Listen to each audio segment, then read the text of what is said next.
Alumni Hub project.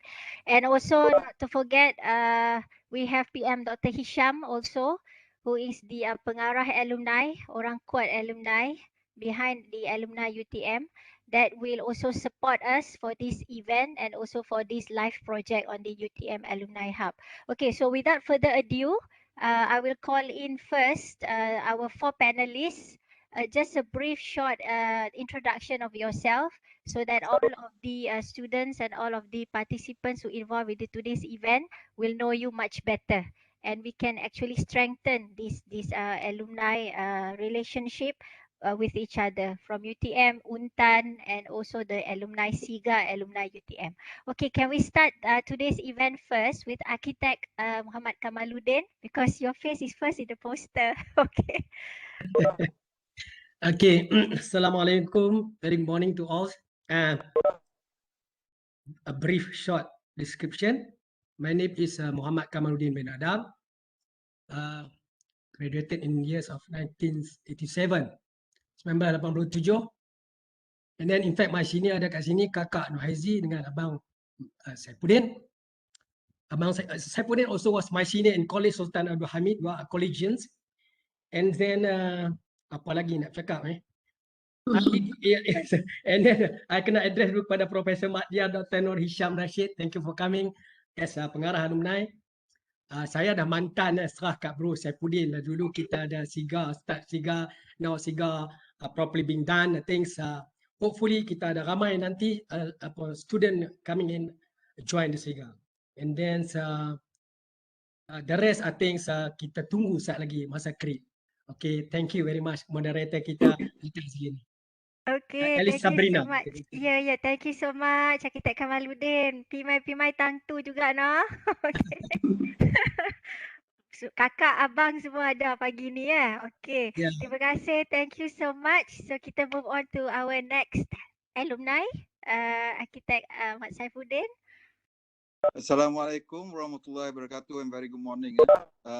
Thank you Alice kerana invite saya jadi panel untuk hari ini. Okey, sebagaimana yang telah dinyatakan tadi, I actually took my diploma dekat UTM Jalan Geni 1977 to 1980. Okey, dalam 1970. Okey, betul dah lama dah. Sempat dengan Datuk Haizi for 1 year. She was in the final year. Selalu I ingat dia bawa mini minor dia tu. Okay. Zaman dulu kalau bawa kereta tu anak orang kaya tau. Anak orang kaya tu Datuk. Orang yang tertentu je. Anak pegawai kerajaan je. Yeah. Okay. At the same time, okay, just to share with everyone, I furthered my studies at the King University Australia, 1981 sampai 1982. Okay. Dan saya mula kerja dengan JKR. As a government scholar, JPA, kerja tu di situ dah jumpa balik Kak Long saya. Masa tu dia dah pangkat tinggi dah lah, super skill G tak silap saya. I think one of the few ladies even at that point of time, and subsequently I nak promote Kak Long I sikit ni. Besides dia Presiden Lembaga Arkitek, I think she is the first lady to hold the highest post in JKR. Timbalan Ketua Pengarah. Okay. After that, I'm not too sure sama ada tak ada lah. And at the moment, I'm the Managing Director of SNO Architects Sdn Bhd. Also past President on Council Pertubuhan Arkitek Malaysia. And currently Vice President Zone B, Architect Regional Council Asia. Itu ajalah. I think very short intro here, and I really appreciate very much coming back to giving my what they call knowledge and sharing my knowledge with UTM. Walaupun dah tinggal UTM lama, but I think my heart is still in UTM. Thank you. Thank you very much Architect Mat Saifuddin. Still love UTM up until now. Thank you for your support. Okay, kita move on kepada, saya panggil Datuk Nur Haizi maklum lah, ya boleh? Betul. Okay lah. Okay, the next one is Architect Datuk Nur Haizi. Assalamualaikum, selamat pagi and good morning. As you know, Architect Saifuddin memang dari dulu panggil saya Kak Long. So actually I was just about to say to you all the students this morning, I'm your Mak Long, okay? Because I was the first batch that graduated from UTM, Sarjana Muda Seni Bina UTM. I masuk UTM Jalan Geni 1972. None of you were born yet. And I graduated in 1978. None of you were still not born yet. So I'm very old already lah. I spent 34 years of my career in JKR, starting off with a design architect, and then after that I retired as the Timbalan Ketua Pengarah Kerja Raya, and I retired this year exactly dah 9 years. But after retirement, I did serve as a board of director on the construction company TRC, and also UTM as one of the ahli lembaga. Both terms have ended, and fully retired nenek now at home. But at the same time, I'm very happy being invited as a panel advisor to UTM, and I've also told your VC, my heart is still with UTM. Glad to meet all of you. Thank you so Thank you, much. Datuk. Thank you, Datuk. Thank you, Mak Long. Thank you so much. Lagi mesra panggil Mak Long like a family kan? Actually, most of them call me Ibu. Okay, that's a nice word. I think Indonesian students also and Malaysian can call Datuk Haizi Ibu also. Yeah. Okay, thank you so much. Okay, kita move on kepada Architect Jasmine ya. Architect Jas, are you here? Yes. Good morning, Architect Jas. Finally, we can see you. Yeah. Good morning, everyone. Sorry, I had to come into the office because anak-anak all using the internet at home. So I takut it will be very slow. So I was just driving, almost tak nak sampai dekat office tadi. So yeah, okay. My name is Jasmine, and I went into UTM in 1980, sama batch dengan Kamaluddin Adam. I think couple of years junior to Saifuddin. Datuk Haizi, saya tak kenal masa tu because I think she's already left UTM. So I was there for the diploma in masih lagi in Jalan Geni from 80 to 82, 80, 81, 81, 82, 82, 83. And then I worked for 1 year in Malaysia, and then I continue to Australia. Did my second degree, those days still called second degree, in Newcastle, Australia. And after I finished my second degree, because there were some other seniors also from UTM and Newcastle who went on to Sydney University to do their postgraduate masters, kita pun ikut. And then at that time in Malaysia was gawat, 1986. No, belum. That gawat was later, I think. Yeah, 97. So we continued to do the master. So I did a master's in design computing. We were one of the pioneers who were studying about AI and CAD and 3D systems. So we were designing these systems lah. Very early days of AutoCAD, masih lagi AutoCAD 2.3 kalau tak silap. PCs just came out, the personal computers. So I did my master's 87 to 1990. And then I continued working in Australia for a few years. Then I came back to Malaysia and I worked with Architect Juruan Chang. I was roped in to do KLIA because they needed to set up the system to implement KLIA. So I came set up the whole IT system. And then we did KLIA in between, kita buat Langkawi Airport.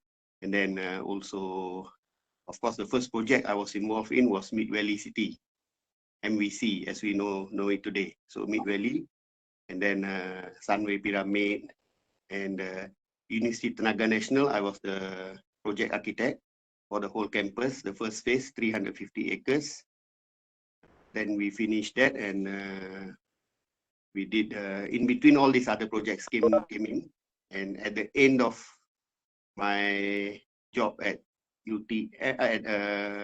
AJM Juruancang, I specifically asked for the smallest project in the office. I've done all the big ones. I want to experience the small projects. So we had these new projects coming in, which were 4 schools for Kementerian Pelajaran, and they were going to be the first high-rise schools. Masa 1997 or so, the government wanted to where was the idea first? They wanted to implement single session schools. Single session schools in Malaysia. Ikut all the Western countries lah. Start lambat sikit, 8:30, then we finish by about 2 o'clock. Now to do that, as we know, all the schools in Malaysia, or most of the schools in urban centers are running two schools, pagi dan petang, sesi pagi petang. So what was decided was, kalau kita buat satu sesi, then we have to almost double the number of school. Tapi dalam urban centers, there is no land. So Kementerian Pelajaran approach Juruancang to explore how to do this. So we explored many options, kita buat studies and all that. Finally, the decision was made to go high-rise and only for secondary schools, because primary schools, we spoke to many psychologists and medical people and child specialists and all that, and the decision was we shouldn't do high-rise for budak-budak kecil lah, below 12. So decided that we will kelompokkan dia, primary school and secondary school, shared padang, shared facilities, and secondary school go high-rise. So 2 sites were identified in Maluri. One was the old Cochrane School that shifted, and both of them are now running in the Maluri area, in the Kampung Pandan area. So sekolah rendah, normal, 4 stories, sekolah menengah, 8 stories. So that was the smallest project I did. Then I left there. After that, I started my own practice in 2008. And I was mainly doing projects in overseas, especially in India, doing design developments for Indian shopping centers. That time India was in a boom, doing a lot of shopping centers. So we got involved with many shopping centers and a couple of airports, Hyderabad and Bangalore airport. So that's basically my background to it. And about 6 years ago, I started ACAM, Acham as they call it. And Kamaluddin was the vice president. And so we are here now. ACAM ni is a society of architects in private practice. So the firms become members. I think it's important I make this clarification so that we all understand, because some students may be wondering why ada dua, ada PEM, ada ACM. PEM ni individual. So I am a member of PEM. My firm is a member of ACM. So that's where we're coming from. So recently I was approached by UTM to be on this panel, industry advisor ke apa, and then I think I gladly accepted, because all these years I've always been involved with education. Even at PEM, when I was in PEM Council, we always attended the university's events, especially CREET sessions. So I'm very passionate about education as well. So I'm happy to contribute. Thank you. Okay, thank you so much, Architect Jas. So I think the students are happy because we have a lot of experienced alumni this morning. So we can have good inputs for today's project. Okay, then the next following, I would like to invite also Dr. Zairin, who is the representative and also the lecturer from Untan, because we have 6 Indonesian students from Untan who are also involved in this UTM Alumni Hub project. Okay, dipersilakan ya Bapak Zairin. Thank you, Dr. Eris. Okay. Thank you to inviting me to this session. Yeah. For the beginning, I just want to say that I'm not an architect because my bachelor degree is civil engineering. So I actually to my student, I always say that I'm not an architect, but I'm a pensyarah, an lecturer student, a lecturer for them. Yeah, my background degree in the bachelor in the civil engineering, as I mentioned. I'm an alumni of Universitas Tanjung Pura, and for master degree, I joining Department of Architecture in Universitas Gadjah Mada. After that, I joining Department of Architecture as a pensyarah since 2005. 2005, yes, 2005, and then I continue my study to the Institute for the Faculty of Architecture and Planning in Vienna University of Technology. In my duty, in my responsible in my department, I teaching in some subject. Usually, my student knows me as a structural and construction lecturer.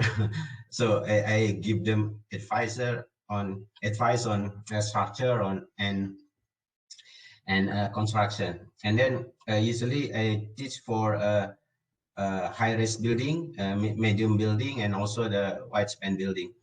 And other subject, usually I teach on the traditional architecture, project management, and research proposal, and a research report, something like that. And then my second duty is director of international affairs office, and yeah, I do some other appointment, meeting with Dr. Ellis and other counterpart in the world.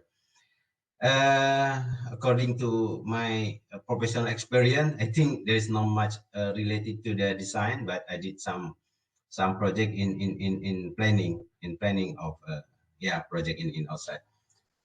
That's my introduction. I think my introduction is enough for my biography. Thank you, Dr. Ellis. One more information that I have a meeting in 10:30, so I will leave the room in 10:30. Thank you, Dr. Alice. Okay, thank you so much ya Pak Zairin. Terima kasih daripada pihak UNTAN. Okay, saya move on to the welcoming speech daripada PM Dr. Hisham, pengarah alumni UTM yang juga merupakan tulang belakang the backbone for this UTM Alumni Hub project. There's going to be realization in 2023. So with that, I would like to invite PM Dr. Hisham and also my senior. Okay. Bismillahirrahmanirrahim. Assalamualaikum warahmatullahi wabarakatuh, and good morning to everyone. Alhamdulillah, we are very pleased and welcome to our alumni, especially to our Honorable Dr. Datuk AR Architect Nur Haizi binti Abdul Hai, the former of President Lembaga Arkitek Malaysia. Dan saya tengok banyak high rank dah Datuk. Terima kasih juga being our LPU members last couple of years. Dan juga sebagai former timbalan ketua pengarah JKR, dan thank you very much Datuk for your commitment joining us this morning dan juga dalam SIGA. Dan terima kasih juga, thank you very much to Architect Saifuddin bin Ahmad, the Director of SNO Architect, for joining us as well in this program, dan juga very aktif dalam SIGA. Thank you very much, Architect Saifuddin. And we also welcome Architect Muhammad Kamaluddin bin Adam, Director of Architect Ibnu Adam, as well as alumni SIGA members, and also Architect Jasmine Persing Sikdu, the Director Architect Just Sikdu. Thank you very much to all of you, your commitment dalam merealisasikanlah this alumni hub. And thank you very much to Associate Professor Dr. Ellis Sabrina, the Director of Department of Architecture, Faculty of Built Environment and Surveying, for inviting me this morning to see some of the early work, maybe the progress of our expansion UTM Alumni Hub, inshallah. And thank you to Dr. Zairin Zain, the lecturer from UNTAN, for taking your students in this program, dan juga all students UTM and also UNTAN. Alhamdulillah, we feel very great to see all of you today, this morning, after last couple of meetings.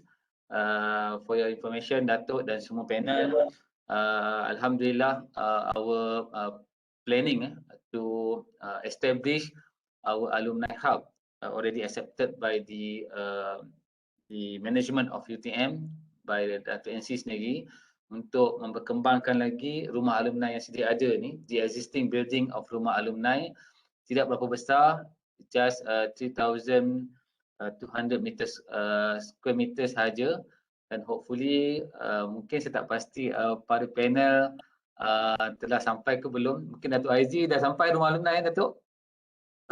Bangunan alumni tak sampai. Okey, apa ni, arkitek Kamaluddin dah sampai ke kita punya panel? Pernah sampai juga situ sebab kalau pergi duduk dekat apa tu yang sekolah yang atas Jauh sikit lah. asrama tu. Lepas tu terus pergi Okey. ke fakulti je. Tak perasan sangat kawasan tu. Okey, arkitek Saifuddin. Ini dekat jalan nak pergi ke Pontian ya? Okey, boleh saya share sikit kita punya just boleh dah ada Dr. Liz? Just I think it's better to share the location. Yes, While I please give share. a very Please short give a briefing brief on one. this. Okay.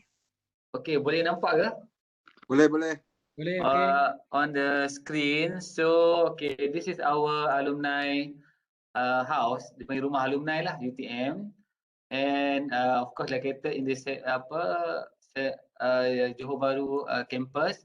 So this is our main central area, central core. And this is our faculty, I think this is here, Alam Banner. Mungkin yang KL tu berbeza sikit lah kan. Ini di Skudai. So mostly basically the location of rumah alumni ni very close to the our second entrance. So this is the highway of Johor Bahru Skudai Pontian, and this is our what we call the Padang Kawat. Boleh nampak Datuk Boleh.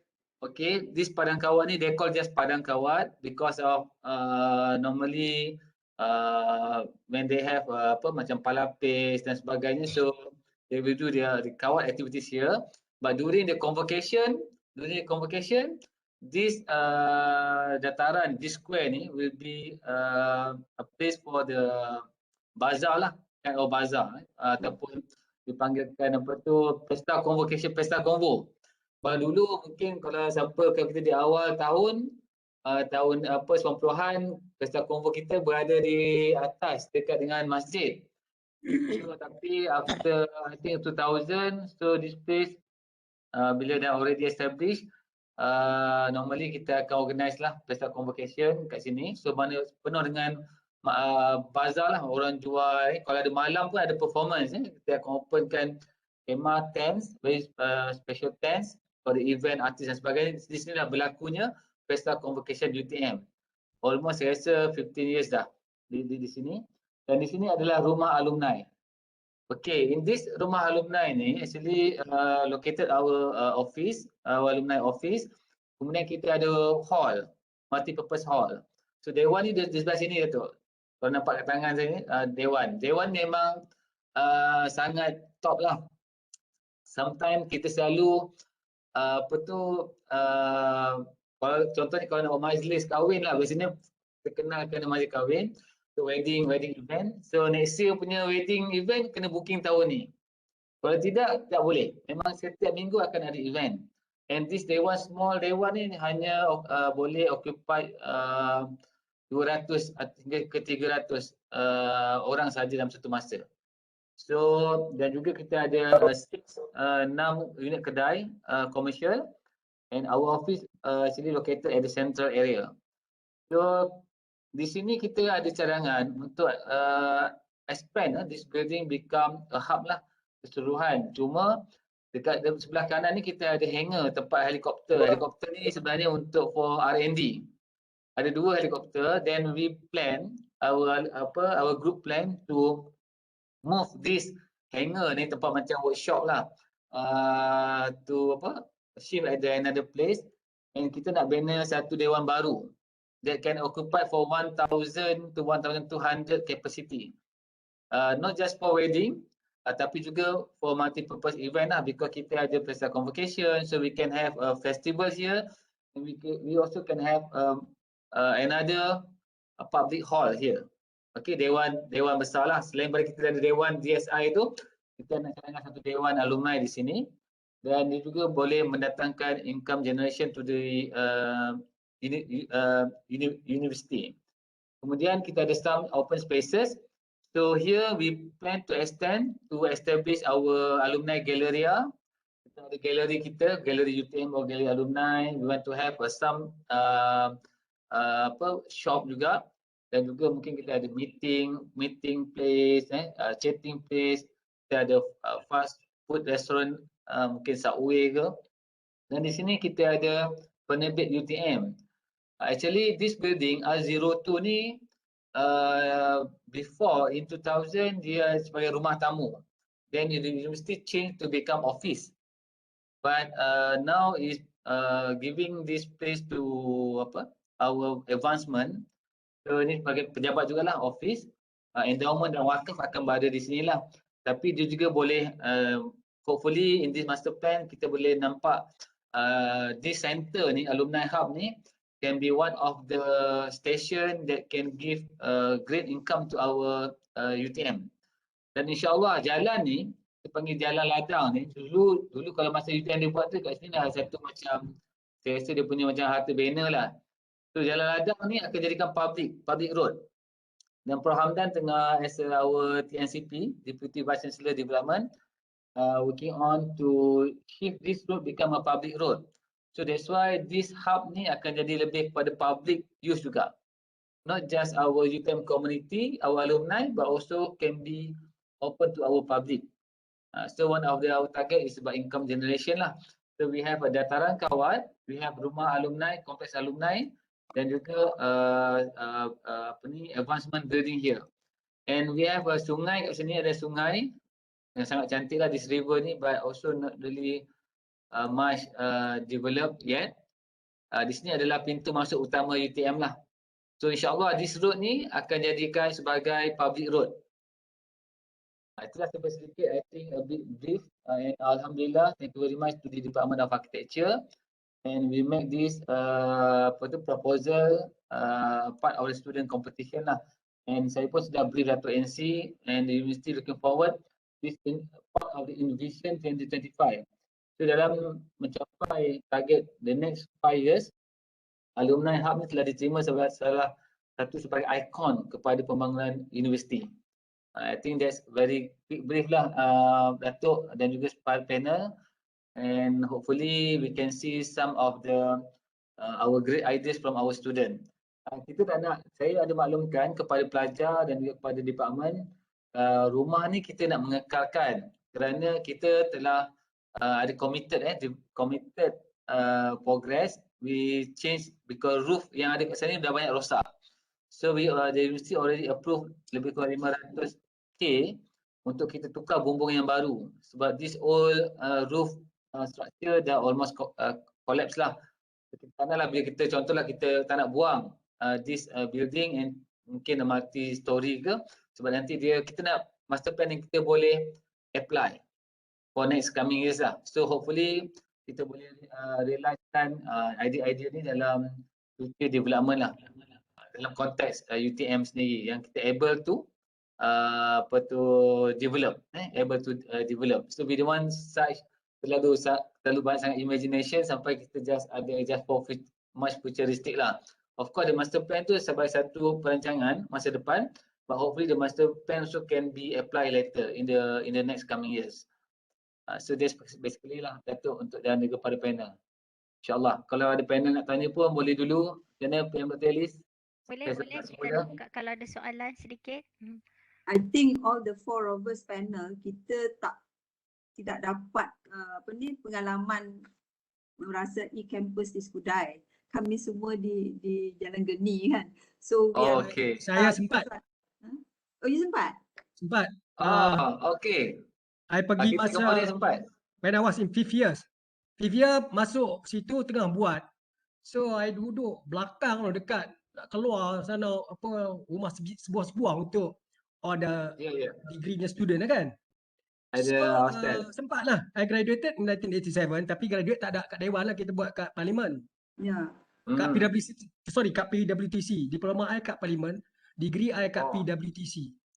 But I was there in 1985 sampai 87. Sempatlah tengah tanah merah lagi.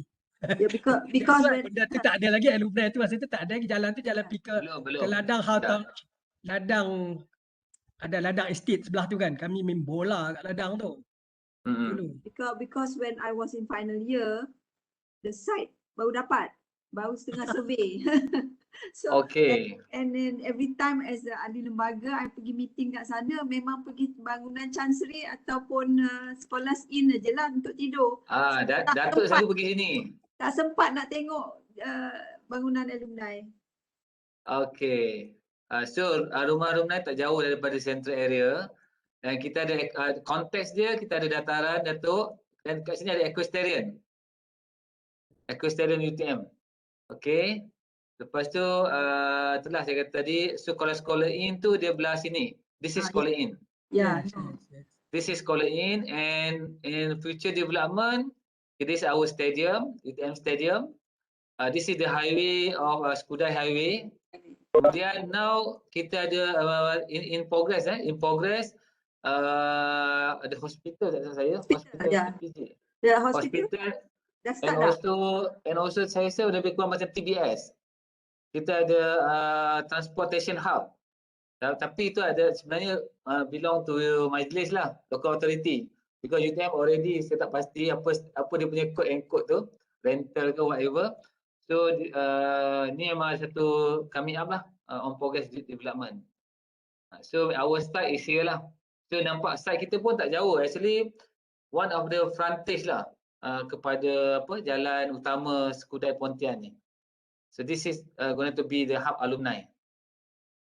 Okay, since project ni dah approved by UTM, dah ada budget indicated ke? Budget kita belum ada, Datuk. Cuma kita ada allocation for the master plan dulu.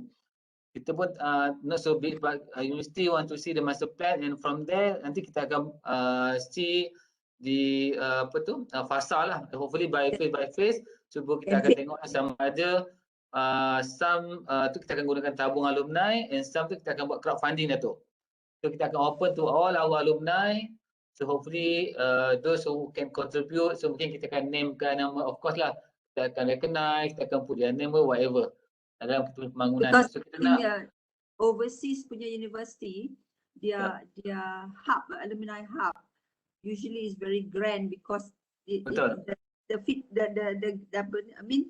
returns from the alumni themselves again lah. That's where they get the budget kan. Indeed. Saya pernah pergi ke NUS. So dia punya alumni hub so great. Macam kita punya clubhouse kat Putrajaya lah, lebih kurang macam tu, lebih kurang. So the image very significant. Okay. Thank you. Okay. Alright, PM Dr. Ali, saya return balik. Thank you very much. Okay, thank you so much, PM Dr. Hisham. I think that is a very good explanation. I think the student already know where is the site. Now the panel had a big overview about the site location and the interest that we're supposed to focus on the design.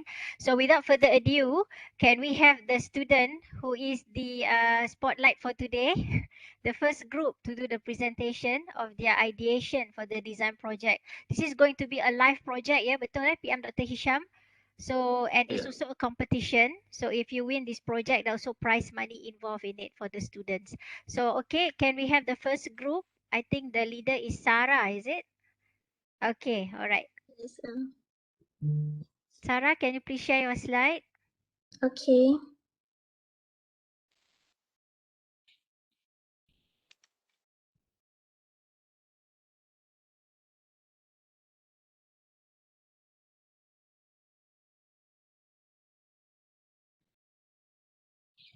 Okay, Assalamualaikum. Is it clear? Clear, Sarah, but can you put it in slide share mode? Because the slide is quite small. Is this a slide share mode? No, I don't think so. Sebab nampak slide kecil-kecil kat tepi ni. This one? Boleh. Boleh Nampak ya? Panelist okay? Okay, okay. I think that's okay. Alright. Okay. Assalamualaikum and a very good morning to Dr. Alice, panels, architects and the alumni. UTM Alumni Regenerative Hub bring back live the spaces and learning environment for new social interaction and collaboration between students and the alumni. Okay, so Assalamualaikum, my name is Sarah Hazika. Our team is Muhammad Hassan Ashraf, Anis Maisara, Alia Shatra, Izzy Nadira, and Gali Bagaskara.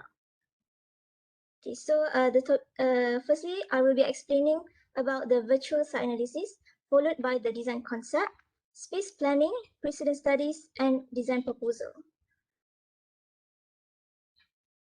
Dr. Alice boleh record tak ni?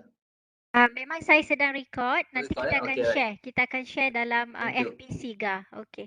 Thank you.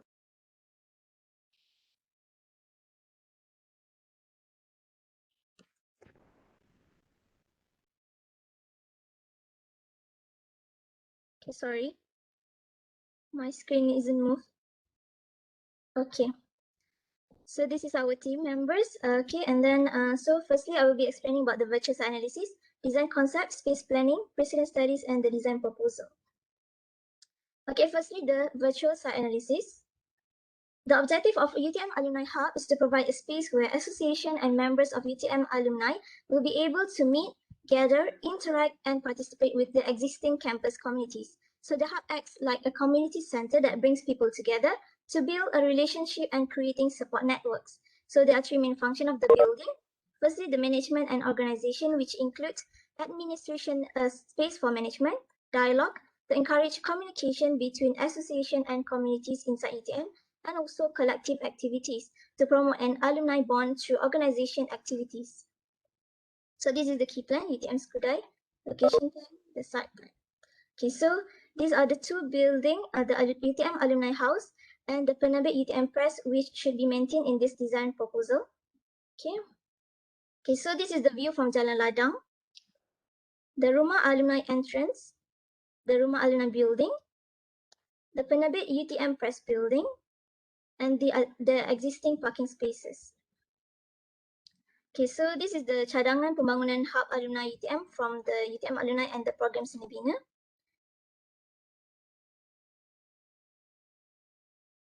Okay, so for the site analysis, okay, the sunrise is located at the facing towards the Rumah Alumni, and the sunset is at the Bangunan Penerbit. So there's greeneries and river view at the south area of this site. Okay, so for the strength of this site is that the existing building facing a direct view from Jalan Ladang, which gives a clear perspective to the building, and the proposed site is surrounded by trees and nature, including a river at the south at the south side of the area, and then for natural ventilation and nice natural view. So the weakness is that the existing building designs are outdated, lack of modern and contemporary aesthetics, and also the spaces are dim and dull and less welcoming. So the opportunity here is to create a great and strategic location for visitors and students to come. And also the threat is the nature forces of the site, the river. Okay, so what do you think is missing in Aroma Alumni? So we wanted to add more greeneries, eateries area, outdoor and indoor integration, proper bright lit social spaces, recreational area, landmark, and celebration of the alumni itself. Okay. Next. Okay, hello. So this part will be presented by me. My name is Alia Shatra. So, okay, from the design concept, we've decided to have these three issues that we've actually found, which are firstly, the hidden spot. Basically, logically, I think everyone here is actually not really recognized on the existing building of the UTM alumni house and then even the Rumah U as well. So it's quite hidden and it's hardly recognizable for even especially new users. And second issue is the old building design. It doesn't have the identity or expression of a UTM alumni building, and it's less eye-catching. It's very conventional to say. And the third issue is the unwelcoming environment. When we are there, we see that it is not appreciating the nature surrounded. We have all this great nature surround, but we didn't really integrate all these greeneries, and then we less celebrate the absence of surrounding. Next.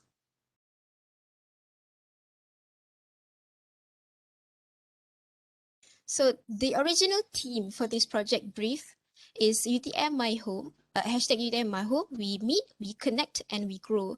And our concept is UTM Alumni Regenerative Hub. Next. So why regenerate? The term regenerate actually means referring to Dictionary of American Heritage that it gives new energy, it create, build, or make something unprecedented and improve the situation. It also gives better spiritual character and also reform the place to be made more active or successful. Therefore, this concludes that it will improve the surrounding natural environment by enhancing the quality of life generally. Next. So the idea that we discussed is that we wanted to implement these two terms, which are generate and regenerate. Now to generate is that we try to connect the past generation, which is the alumni, with the new current generation, the community, together in a place. And regenerate is to regenerate UTM Alumni Hub as a new space, new learning environment for social interaction and collaboration between students and alumni. Next. So from this, we found a strategy from this journal from Camila, where the journal named as the role of regenerative in educational buildings. From this journal, we got that we need to implement natural materials, attractive and quiet spaces, which leads to active and passive spaces, having this sort of permeability outward, which means to avoid neglect spaces, and also have landscape viewing, since we have advantages on the greeneries, and also infuse warm and cool colors. Next. So from this, the similar approach I think that is suitable to our concept is the modern regionalism. So this approach creates this continuation and integration of the old alumni building design, which then gives this sense of belonging. We don't want to demolish everything, all of the surrounding area. So we tend to continue what the important element is there, and also the proposed site itself. So this will allow to enhance the building and giving new experiences to the users. Next. Another thing to implement the second approach is to use building style materials from the existing alumni, which is a combination between conventional and modern contemporary materials, like having addition of like glass facade, which to enhance, to increase the visibility and the permeability towards the building, hence improving connectivity between UTM alumni and the community. Next. And for that, we assembled our design process. So from here, from previous creeds, we found that we have 4 focus in our design process, which are, firstly, we find the principal axis, which we thought that the sense of welcoming is the most major part in the design, and then having the sense of welcoming and scenic view greeneries. The second focus is that this design is a mixed use development of commercial, institutional, and recreational. The third focus having this integration of greeneries, enhance the existing and avoid neglect spaces. The fourth focus is make sure that the function is usable rather than just a bare empty spaces, and provide sentimental values and reinterpreting new spirituality into the design. Next. Therefore, this is like the conclusion that we made from our discussion from the precedent studies. I will later on tell on specific precedent studies that we implemented. Next. So in the space planning part, we have, since I've actually mentioned about active and passive spaces, so we concluded that we have public and semi-public or private zones. So in the public, it's more towards on the student community, so it's more active. We have Lama Bagamba, Hall of Fame, gallery, skate park, one-stop center, recreational area, cafes, alumni shop unit, student hall, discussion area, bookshops, and library. While the other hand, semi-public and or private, we have the we propose a 500 packs users for hall rather than a 1000, since I think we need to lessen up the parking spaces. And we also have offices, meeting rooms, etc., and alumni seminar rooms. For the recreational part, we include some activities like ping pong, mini cinema, wall climbing, gym, outdoor jogging track, as well as yoga dance studio. Next. And for that, this is the bubble diagram that we propose.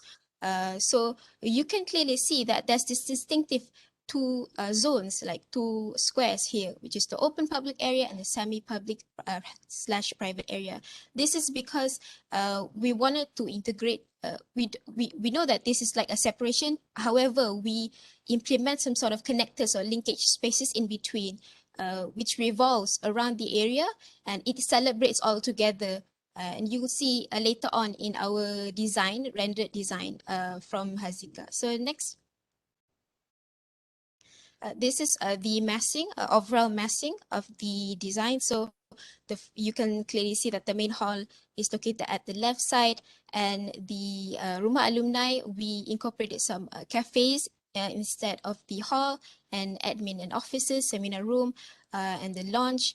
And you'll see that there will be having a lobby and hall of fame in front of the lounge, in front of the Rumah Alumni. This reasons is because of to have this sense of welcoming. Like when we students and the alumni arrived there, we wanted to be celebrated with the Hall of Fame, which has this some sort of like visual of trophies, people celebrating these, and this could include the sense of welcoming all throughout the spaces. And then there will be gallery and exhibition connected there, connected in between together with the Rumah Alumni and one-stop center.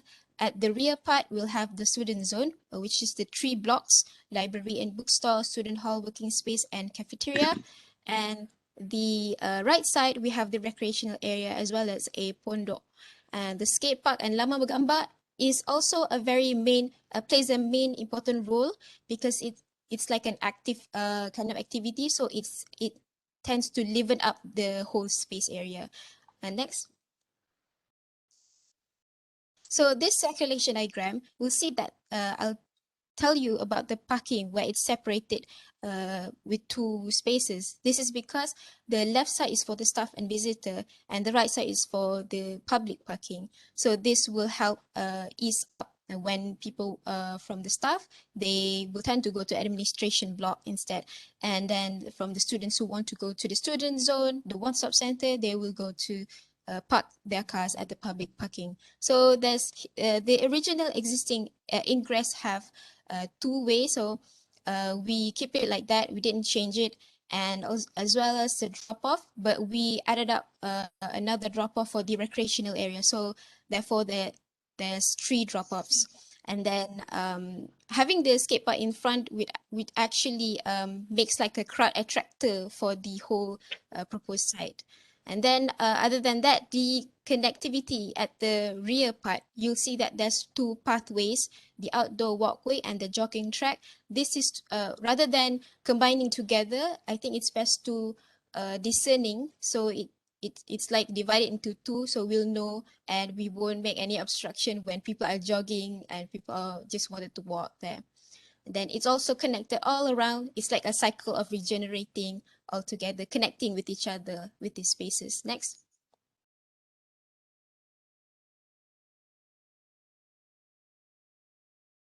This is the intended landscape and greeneries. And then other than that, we move on to the precedent studies.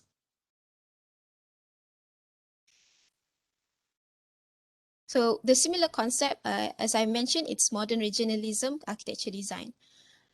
So the first precedent study that we wanted to implement is the Angular House by SPA Design Studio India. So you'll see that there's this protruding roof that they emphasize here. And the roof design, it has a construction challenge by the architect. However, they achieved, and it has some ways to achieve the watertight and leak-proof spaces. And it also achieved thermal comfort and by using passive design techniques. And you'll see that they also implement glass facades. And with that, even though it's like a roof, peach roof, and then large overhangs with glass facade, it's still, I think it's a very comfortable space to be in. Next. Then likewise, we use timber structure with picture design, like I mentioned, and large overhangs, insulated roofs, and controlled exposure to the climate. Next. So this is the interpretation that we wanted to portray in our student zone, just behind the one-stop center.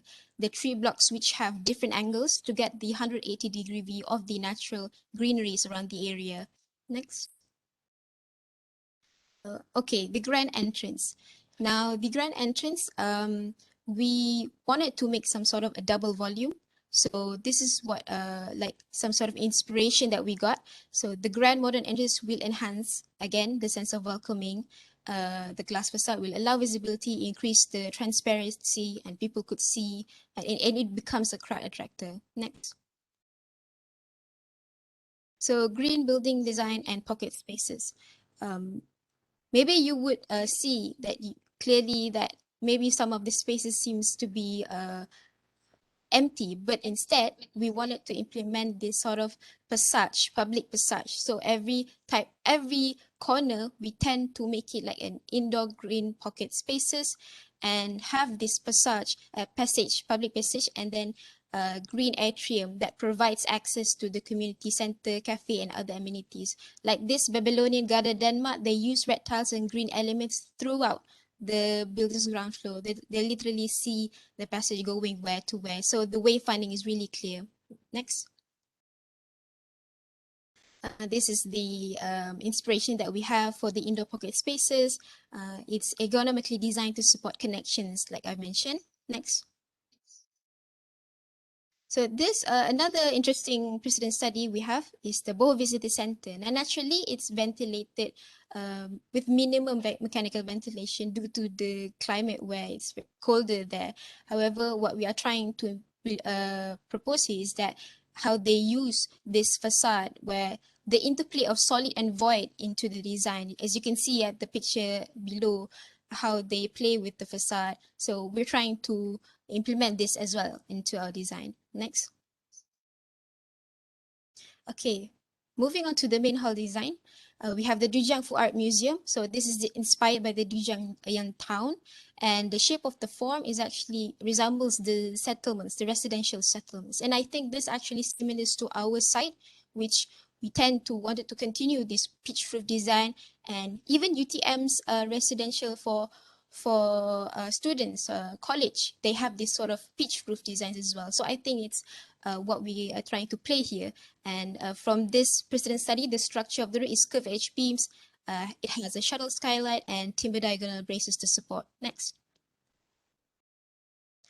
This is House in Aurum, Philip Saraiva Architects, and this one is how it's very basic and unique by using just simple geometric shapes, but using rhythmic panels from prefabricated black concrete.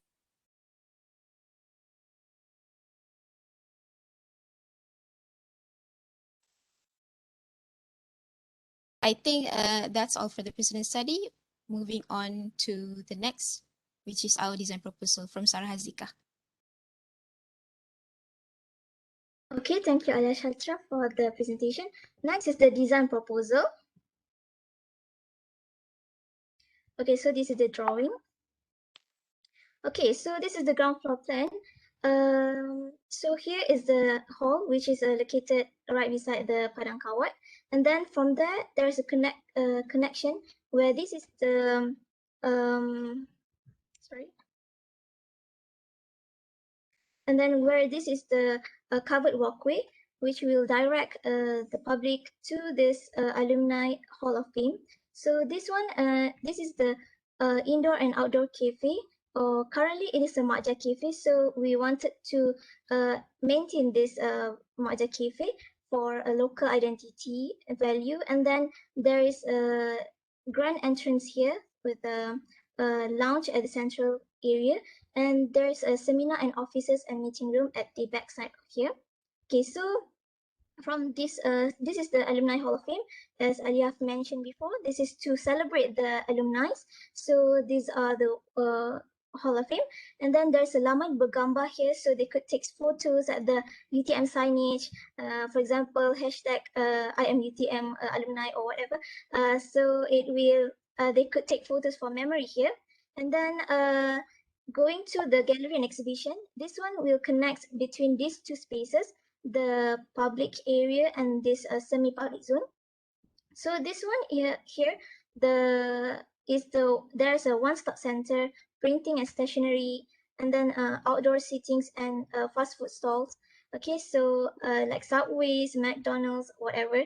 Okay, and then there's also a student hall at the central point here, which you can see from the drop off to the courtyard and the student hall. It is a direct exit, one exit which give a clear directions, and then from that there's a bookstore at the left side and the cafe at the right side. So the cafe will be connecting with the recreational hall here. So at the recreational hall there's gym, dance studio, changing room for the meal and wall climbing activities. Next is the first floor plan. So there's a void. So the building would give a more spacious experience at the hall. And then here is the student area here. There's a cafe, discussion area, and library. So this building is actually higher than the front building. So it gives a visual attraction from the roadside. So and then there's the recreational area, the upper floor, there's a void because at the lower floor there's wall climbing activities, and then there's food kiosk, mini cinema, so they could buy like popcorns and then go into the mini cinema. And then the changing room for the female is at the upper level, and then there's a pondok where they could enjoy sightseeing of the river view here. Okay, so this is the bird eye view. Okay, so this is what we propose: the main hall, the administration blocks, the students hall, and then the OSC building, one-stop center building, and then the recreational hall and the pondok. So this is the overall view. The grand entrance with alumni signage, the one-stop center. So this is what I say, they could give a direction to the rear block. The main hall view, the main hall, cafe, student hall, and the library. Okay, and then the recreational building and walk-off. Okay, so this is the perspective from the south. Okay, so this is the bird eye view from the south area and the overall view. Okay, that's all. Thank you. But I would like to share a short animation video.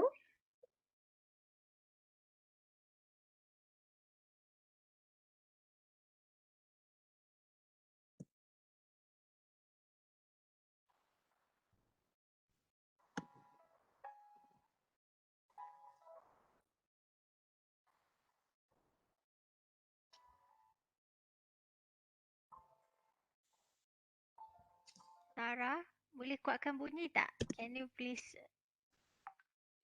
We can't hear the sound. Ada sound ke?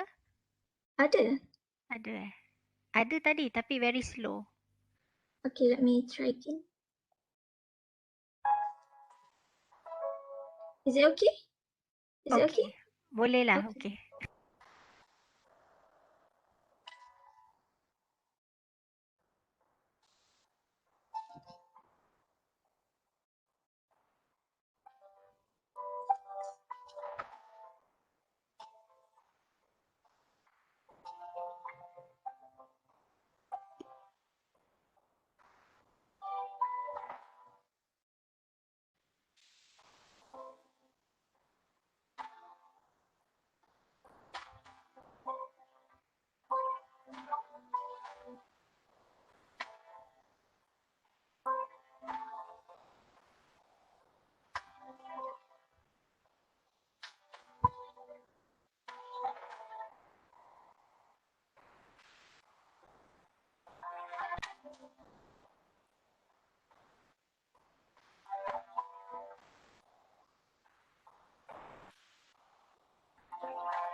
Okay, thank you ya.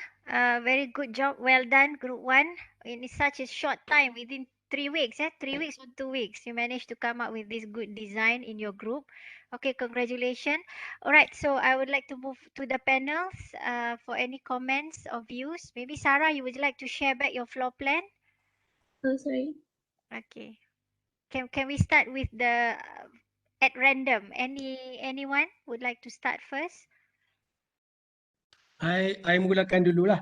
Boleh, boleh Arkitek Kamaluddin. Okay, Silakan. Assalamualaikum. Thank you for the group 1 presentation. Good, a very good presentation with a good 3D proposal also. Cuma yang I nak tengok di sini because this is going to be a real project in 2023. Right? The approach should be considered as a project. At the moment, kita tengok approach tu macam design ideation. Maybe at the beginning is design ideation.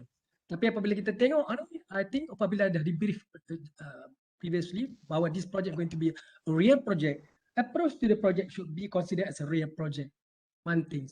The other things, when you look into as a real project, you have to consider the existing proposal that been done by the universities. Kita dah ada master plan proposal there. You should challenge that master plan proposal.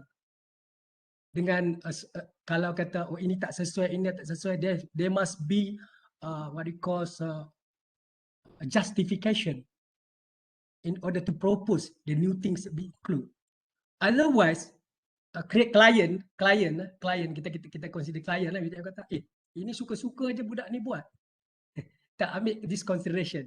Because of course, the previous master plan been done by the universities, for example, ada certain thought or studies on that. Jadi, when you are going to approach this, you kena ada satu exercise in order to compare, make a comparison and also justification kenapa you all propose this new scheme. That's another thing. And there's I'm looking at the other things also. When this is going to be a real project, there must be a plan that maybe you can get the plan from Harta Bina ke, the existing plan of the buildings. So to put into a real case, ada gambar internal dia, ada gambar internal of, for example, rumah alumni. Kita ada section apa restoran, kita ada section of the office, and kita ada section of mini auditorium, gambar.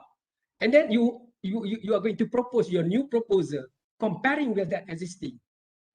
Nampak tak? So that the clients can see, oh, this is a better value added to the proposal to going to be done, whether it's refurbishment or whatnot. It's not, I understand 3 weeks, Dr. Azli Sabrina beritahu. Tapi I nak cerita lah, mungkin this akan going to be prolonged, right? The project going to still continue. This is not the final one.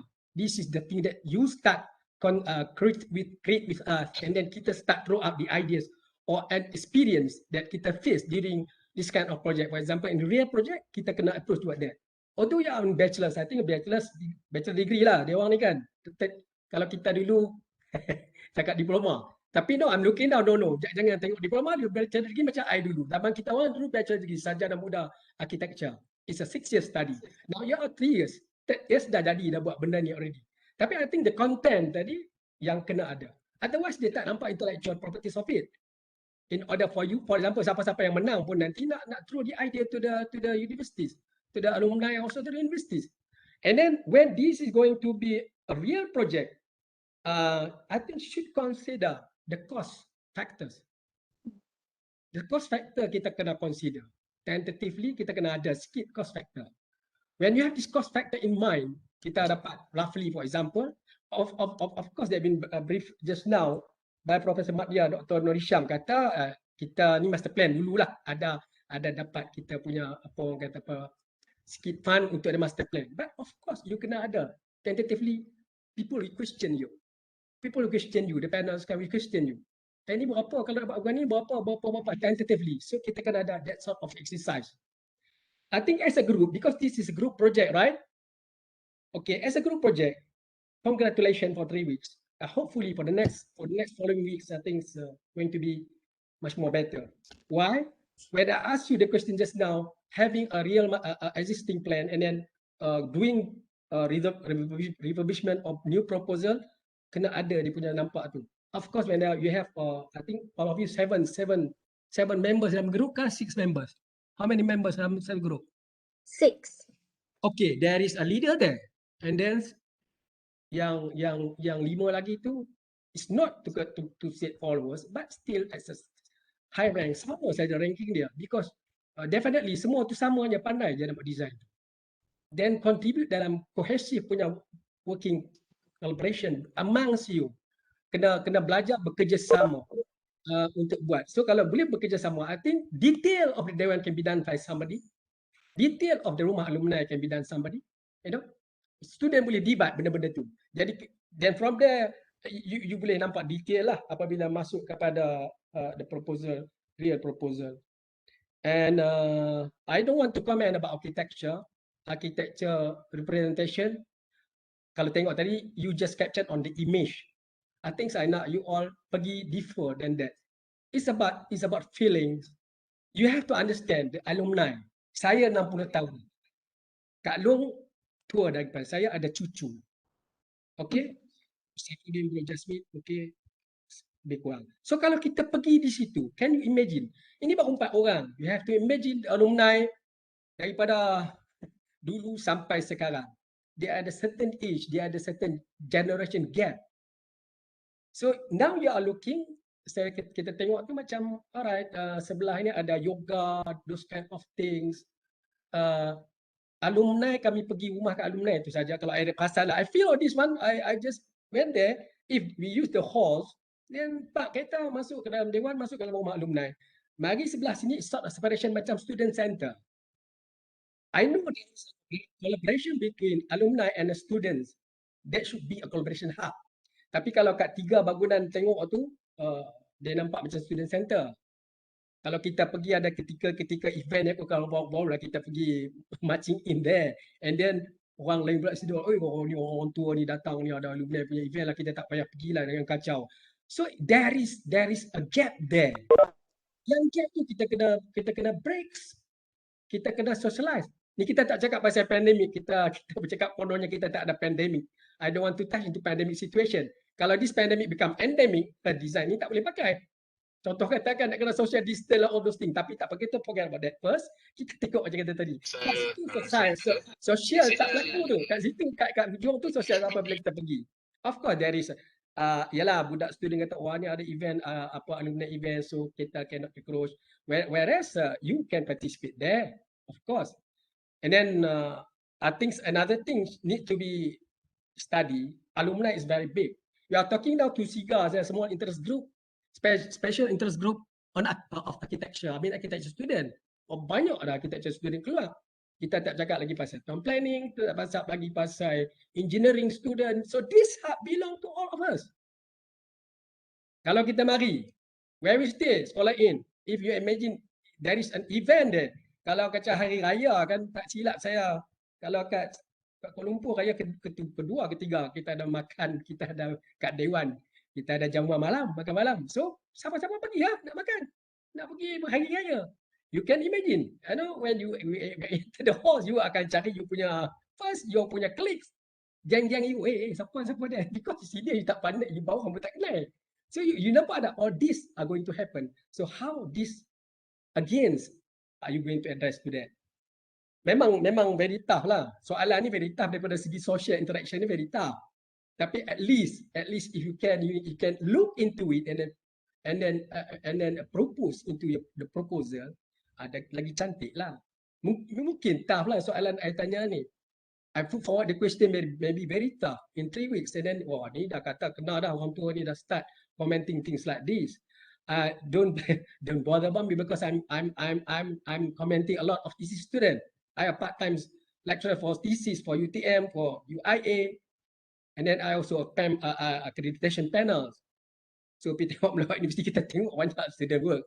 Tapi since this is alma mater, so kita kena hentam sikit, teruk sikit lah kan, because alma mater kita nak something to be grand. Kalau kita apa ni arkiteknya, UTM-nya, orang tua bagus semua, senior, tapi ini keluar lawyer saja. That's one thing. Image is one thing. I think it's very subjective. Kalau kita talking about the image, very subjective. As long as you go flow, yang you kata generate, regenerate, and then mix between an old and new, I agree at a certain extent. But the design have to be justified. Sebab saya tengok tadi, huge volume, where is cross ventilation. Kita ada glass, matahari panas apa semua aircon. Habis duit alumni. Habis duit universiti. Nak bayar aircon saja. Kita dah buka aja, berapa kali aja kita ada event. The rest kita harap dewan boleh buat dewan untuk kenduri kahwin. Orang sekitar Skudai, sekitar Johor Bahru boleh pergi situ. But why they want to come here to do an event? You kena ada that kind of analysis also. Kalau orang kahwin, masa you all kahwin sekarang macam mana? Ada video, ada outdoor punya shootings. So we have a river there. You should encroach toward the river. There must be what you call orang kata promenade tepi river bank. I don't know, you need to study flood. Kalau hujan lebat, air main sampai setakat mana, so all this kind of thing. Tapi kita tak look behind the river, there is a small hill, hutan, very good scenery. Tapi kat river tu kita tak boleh nak duduk. I nampak macam you just break that. So this is what I'm talking about, how people kahwin, budak-budak muda sekarang kahwin. How looks outdoor punya. Kalau ada tepi river tu ada sikit minat, ada wakaf-wakaf kecil, ada yang benda yang interesting, dapatlah. Yang satu lagi, I nampak previously there is a rumah universiti there. Rumah universiti ni macam untuk kita singgah tidur kot. Dulu boleh duduk macam tu ke? Dulu those days boleh guna untuk sebagai inn kan. Rest. I mean night punya ni.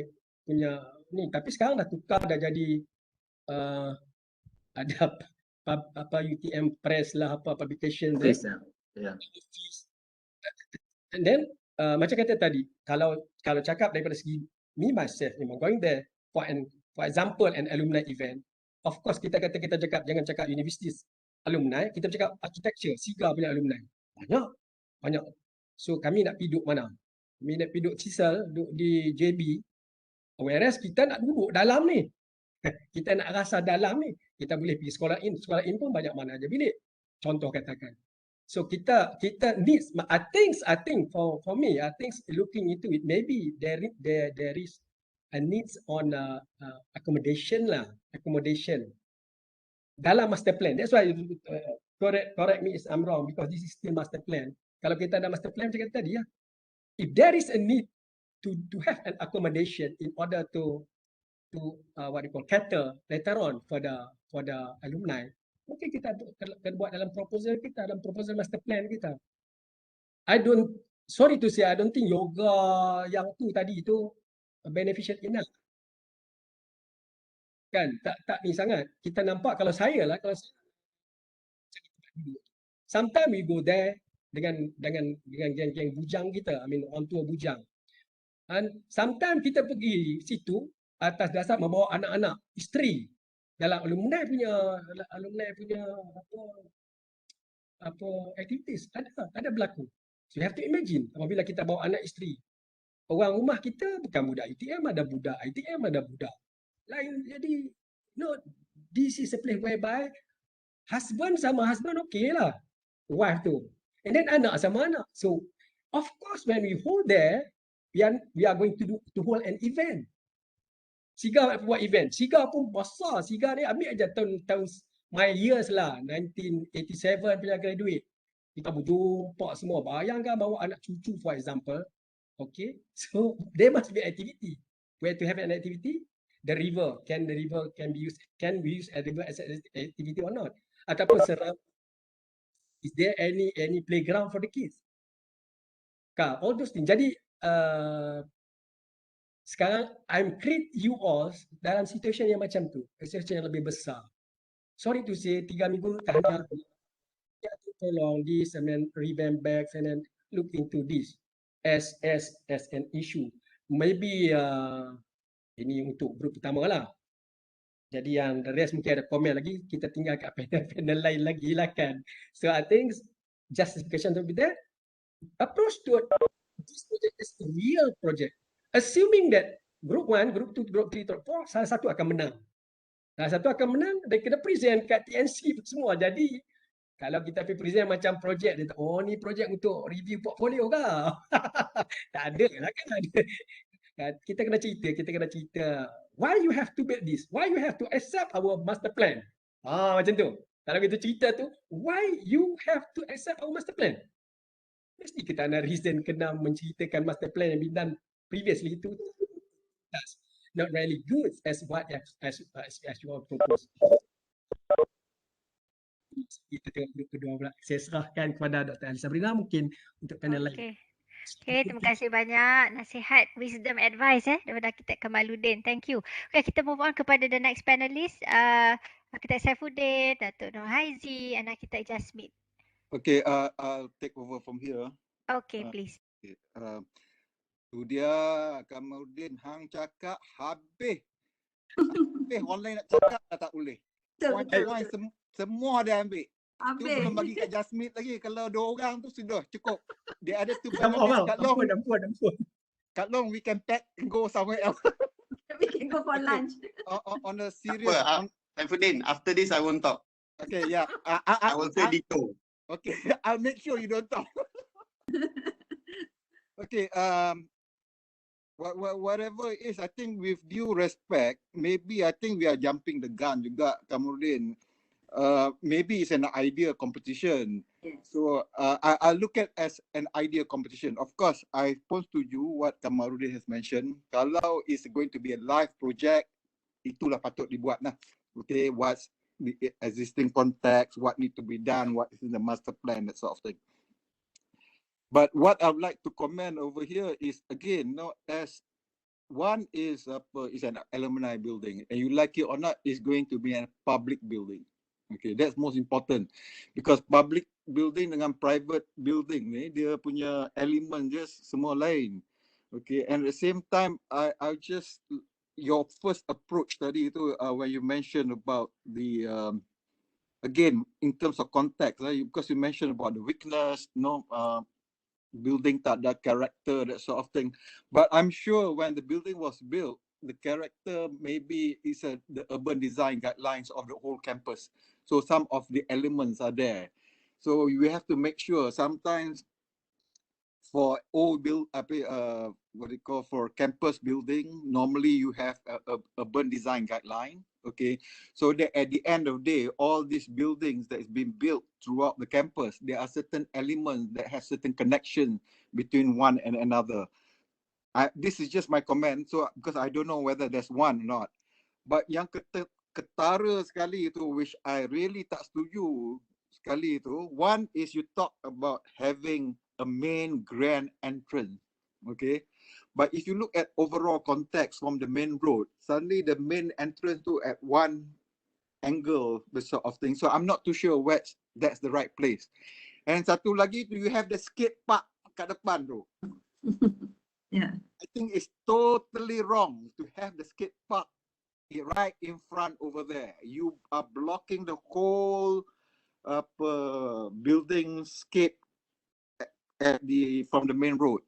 And at the same time, like I setuju dengan Kamaluddin, the context of the site. You have that river there, but I don't think you fully utilize that context, because even that tiga bumbung, what building is that yang dekat river tu, it's a main concern of your choice of having that sort of roof. Because one thing about public building, especially when it belongs to the government or whatever, is maintenance. I risau betul when I look at your double volume utilized, which is good in some ways because you are trying to bring in natural lighting, natural ventilation, but you have to remember about maintenance later on. Otherwise, macam mana nak buang all these cobwebs, silap hari bulan, burung pun masuk, that sort of thing. So how are you going to look into that? Okay, and again, I notice a lot of architectural students, when they do their projects, they will always put in slides of their inspirations of building, It's good in some ways, no, you ambil from Portugal ke apa ke, that sort of thing, okay, but you must remember at the end when you build that building, this is in Skudai, Johor, Malaysia, okay, in that context, whether those elements are actually suitable in this context itself, okay, whether those elements in the context of the overall development is okay or not, you need to look into that. And again, your main concept, regenerative hub. Okay, I just take not regenerative, is regeneration of existing buildings. Are you going to enhance on that part? Okay, the flow of your presentation tak ada. Okay, suddenly I nampak banyak images. Finally, a lot of this perspective. Sometimes in doing a presentation, what is important is a lot of the schematic and diagrammatic drawing. Okay, the connectivity between one block to another. Okay, the context of the old and the new. Okay, sections of, which is very important to me in context of the climate, that sort of thing. The wind flow, the sunlight, that sort of thing. The what they call the sun shading device if you require. And the other thing is, I noted you have your food stall sort of in one of the buildings. Tapi I risau in terms of you all don't look into how the service is going to be. Okay, nak bawa barang tu masuk, because I notice macam stall, okay, whether it's cooking is allowed there, then removing all the refuse areas, that sort of thing, because kalau tengok circulation dia tu, dia tak ada at the back, okay. And one of the blocks, I think where you look, the block yang sebelah kanan tu, okay, I noted your locations of your toilets tu, okay. Because I say in the context of that river, okay, you have the river, you have those views, and yet you have the toilet there looking at the river, okay. Because I think certain elements need to be looked at, and I totally agree with Adam Kamarudin juga, the main hall, okay. Orang pergi situ just not masuk dalam hall tu aja, okay. What you going to do kalau wedding, for example, kat luar, that sort of thing. Because I nampak macam, although it might be the existing building, I don't know, it's in the context dia kat ujung, tapi there's no connection with the river. Because one thing about this site, the most important element to me is that river. Okay, tapi connectivity to the river tu is sikit saja. You're wasting a lot of those elements because these are natural elements, okay, which you might not get in any other place. Because at the end of the day, whether it's an alumni like myself who have never been, dekat UTM, Skudai, that sort of thing, Sabtu bila kita pergi satu tempat tu, there's something that was stuck in our mind. Okay, this is UTM alumni building. What are the good elements? I want to come back. I want to do this. There's a connection. And of course, like what Kamarudin cakap tu, alumni is just not about architects. Okay, it's technology. That's the keyword. Okay, technology, what? Ada engineers semua sekali. So try to have that lah. So this is just a general comment, but overall, based on what Alice has mentioned, I think 3 weeks, good. I would say it's very good. And again, for just an advice over here, untuk 8 orang, tak silap tadi, 8 ke 9 orang, that sort of thing. The first thing I would always do is, kalau you tak kenal sama-sama sendiri, everybody has their good points, their bad points, that sort of thing. Okay, then you gather who does what, that sort of thing. Okay, of course, there should only be one leader, not too many leaders, that sort of thing. Sometimes the leader need not be the main architect, one who design, but the main coordinator. Okay, so the first part is, of course, to look into what need to be presented. In terms of overall presentation, I think in terms of context, dia punya flow tu tak ada.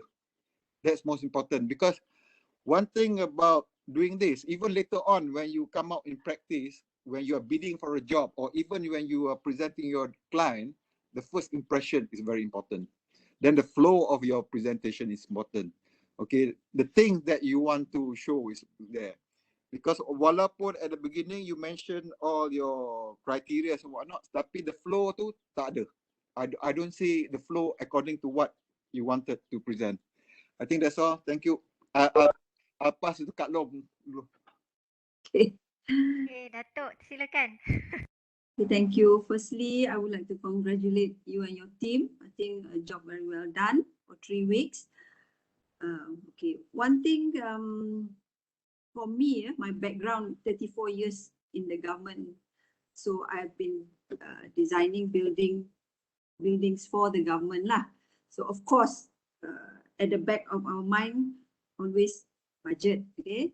And of course tadi Prof Hisham cakap budget pun kita belum tentu. So maybe this we treat as a design idea, okay? It's good. As students, you want to throw out your designs. You want to see, you know, how far you can go as far as your creativity and so on. But at the back, when later on, when you are doing the detailed design, you must always have this in mind, yeah. No matter how fantastic your design, no matter how your master plan is marvelous and all that, at the back of your mind you must always remember maintenance, okay? Because in Malaysia ni maintenance of building kan, sad to say lah, we always leave it to the end. We never think of it from the beginning. Whereas we go overseas, maintenance has always been, you know, part of the budget. So that when you design the building, when you do a proposal, when the building is built, there is always budget for maintenance. I know it's maybe too soon for you to think about this now at this stage. Okay, one thing is, I agree with Saifuddin. The first thing that made me very uncomfortable is the skate park. Mungkin I dah nenek generation lah. I don't skateboard anymore. I used to when I was young lah. But why right at the front, is it? And is it, it's not in the project brief, right? It was not requested for. So if it is not requested for, it's your proposal. Why don't you suggest something that, as an alumni, I feel that when I come back here to the alumni hub, I want to be proud, you know, of, oh, ni UTM nya alumni building. And you want to have the macam di balik kampung, there's something that you like to see, something that you enjoy seeing, is it kan? So when you come here, you want to have that feeling, no matter what generation you are. My generation, the Kamaluddin's generation, Prof Alice's generation, and your present generation. When you come back there, you want to feel so proud that, oh, this is our alumni building, something that you're proud of. So kalau you masuk-masuk je, you nampak skate park tu, I think the older generation like me mostly will be commenting, apa ada skate park kat depan ni? Even though if the skate park is requested for, I think not right in front lah. Yeah, maybe you have to think of it somewhere else. Okay, the other thing, like I said just now, this is a more of conceptual design ideas. Good, you are looking at, you know, how to tie up with the old building and so on. But again, I think you have to look at services. How do you service this whole building? Like Saifuddin said, I think you also have to know at this stage now, you all must also be familiar with bylaws, bomber requirement, whether the fire engine can go right to the back, you know, those are little things which you might have overlooked now, but something to be practical. Later on, this is going to be built, you know, you have to look at it. The other thing is, okay, the project brief. Unless the project brief has, I think just now I heard Prof Hisham saying that macam day one though, they want a day one that is 1,000 to 1,002, right? So, but here you are just sticking to 500. Why are you not following the brief? Because I think kalau, like you say, forget about the pandemic now, later on, kalau wedding ni, 1,000 tu memang dah kebiasaan. People will want to rent a day one that can accommodate 1,000, right? So if you build a small day one, memang dah tak cukup lah. So and Prof Hisham did say just now, if I'm not mistaken, you want a day one that is 1,000 to 1,002. So let it be, and maybe let the day one be the one that, you know, is more prominent from the rest of the other buildings. And what else? Maintenance. Yalah, maintenance tu macam cantik lah. You put all glass, you know, bringing the outside inside, free flow and all that. But again, you know, when you talk about running air conditioning, service, other services and all that. So at this stage, maybe it's too soon, but have that at the back of your mind. Yeah, and I think I don't want to say much because I think Kamal and Saifuddin has also brought up those points. Like I said, make use of the river and all that. Please consider. Okay. Anyway, well done. Thank you very much. Okay, thank you, Dato'. Okay, kita move on kepada intake Jasmine and then we go to the second group presentation. Okay, Architect Jasmine, would you like to say anything? Kan Architect Jasmine Dito. Dah kata tak boleh, dia bagi dia bercakap, tak bercakap lagi. Oh, ya ke? Okay, okay, alright. Architect Jasmine tak ada ke? Kalau tak ada, kita move on kepada second group. Nanti kita kumpulkan all those comments in the second group nanti. Boleh juga. Okay, if Architect Jasmine is not here, then we move on to the second group presentation. Boleh kita move on second group? Who is the leader for the second group? Ivan, is it? Me, Lim Xiaoteng. I'm the Okay, leader Lim of second. Xiaoteng. Yeah, Okay, come, second group. Xiaoteng. So Farah will start for us our presentation. Okay, I'll start now. Okay, Assalamualaikum and good day to my dear panelists and lecturer. My name is Farah Natasha Yazid from Group 2 and along with my fellow group members, Tang, Ivan, Safwan, Vita and Grace shall be presenting our proposal for UTM Alumni Hub in UTM JB. As mentioned previously, our site is located southeast from the center of UTM JB. Okay, next. So I'm just gonna go through it real fast. The site possesses high visual accessibility. This is our own group SWOT analysis from the virtual site visit, and the site possesses high visual accessibility from the main route, which is the Jalan Adang, and has a nearby river which could also act as a natural cooling effect to the site. But the site, however, holds a less strategic location, and it can be seen that not many users, especially students, interact with the existing buildings. So it could also be due to the lack of visual appeal of the existing buildings itself and lack of sense welcoming. And then again, this could also offer us the opportunity to create a potential new node or a social center where the river can also be utilized to integrate with the design later. Okay, as for the threat, the potential of flooding due to the small trench and river near the site during probably monsoon weather later. Next. So the site issue is that it is far away from the main entrance and the campus core, which is also not well labeled to be visited. And probably some people doesn't even know this site exists, or visitors probably. And next is the existing buildings does not visually reflect its own purpose as well as less visual attraction of the site, especially the landscaping, and also lack of active programs to make the environment alive. Next. So this is the aim and goal of this project, which is already been presented during the site analysis earlier, which is to create a multi-purpose space that allows management and organization activities within ground campus and to encourage communication between institutions and associations in the area for social gatherings, as well as to promote alumni bonding through the community and design a space where it meets its users' needs. So next is the idea is to construct a catalyst for interaction within the community, create a platform to enhance social interaction and allow connectivity without boundaries. So this ideation is to reflect UTM's motto, we meet, we connect, and we share. Next. So the concept we adopt is sarang. In other words, it is burung rantau pulang ke sarang. So this statement is a metaphorical approach where the bird's nest is used to present UTM graduates returning home, which is UTM. So the sarang is basically UTM itself, the university. So the UTM graduates returns home to contribute to the university while passing the torch to the next generation of students. So this progress is also known as a cycle of knowledge. And the sarang is a place where birds breed. So this reflects as universities where students are taught. So the students are represented by the eggs, metaphorically, which develop in the nest.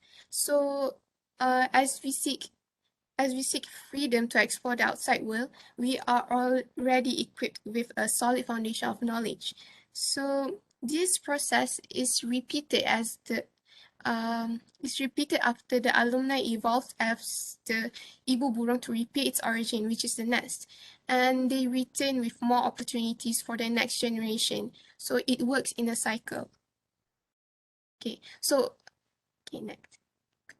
So in questions why we use egrets is because they are one of the available birds that can be seen around UTM, and because they symbolize the positive attributes of students and teachers in wisdom, good luck, and as well as strength, purity, and longevity. Egrets can be found near any available. Egrets, a bit of the introduction of this bird species, that egrets can be found near any available lands, usually for food source. So next, the nests, they also constructed around 10 to 40 feet above ground or water and could reach up to 1 meter in size. Next. So they would typically construct new nests annually, which would take this to reflect the attributes of new graduates constantly produced by university every year. So they have like each graduates have different kind of new attributes they would like to introduce to us. So next. And also not to forget that egrets are able to live within their own and even a mixed community with other bird species. Next. So based on these studies, the proposed site is metaphorically made into the wetlands, which egrets are the users who gather to have social interactions. And then we adapt the behavior of egrets into the spatial planning, where the egrets movement are used to reflect the user's experience within the site. So they will be made into, so it happens to be the circulation and creates a connection between the spaces or the buildings itself that we will later be proposing. So the habitat pattern is adapted into the spatial planning, and through this concept, we also took the habitat of the birds in living in a colony as a good example of building our own new community on the proposed site. So last but not least, the idea of having a biomimicry approach on the building form is to celebrate the strength of exposed structure on the nest, as well as talking about the connection between alumni and UTM themselves, as well as turning it into our own urban nests to ourselves. So I will pass this floor to the next presenter. Thank you.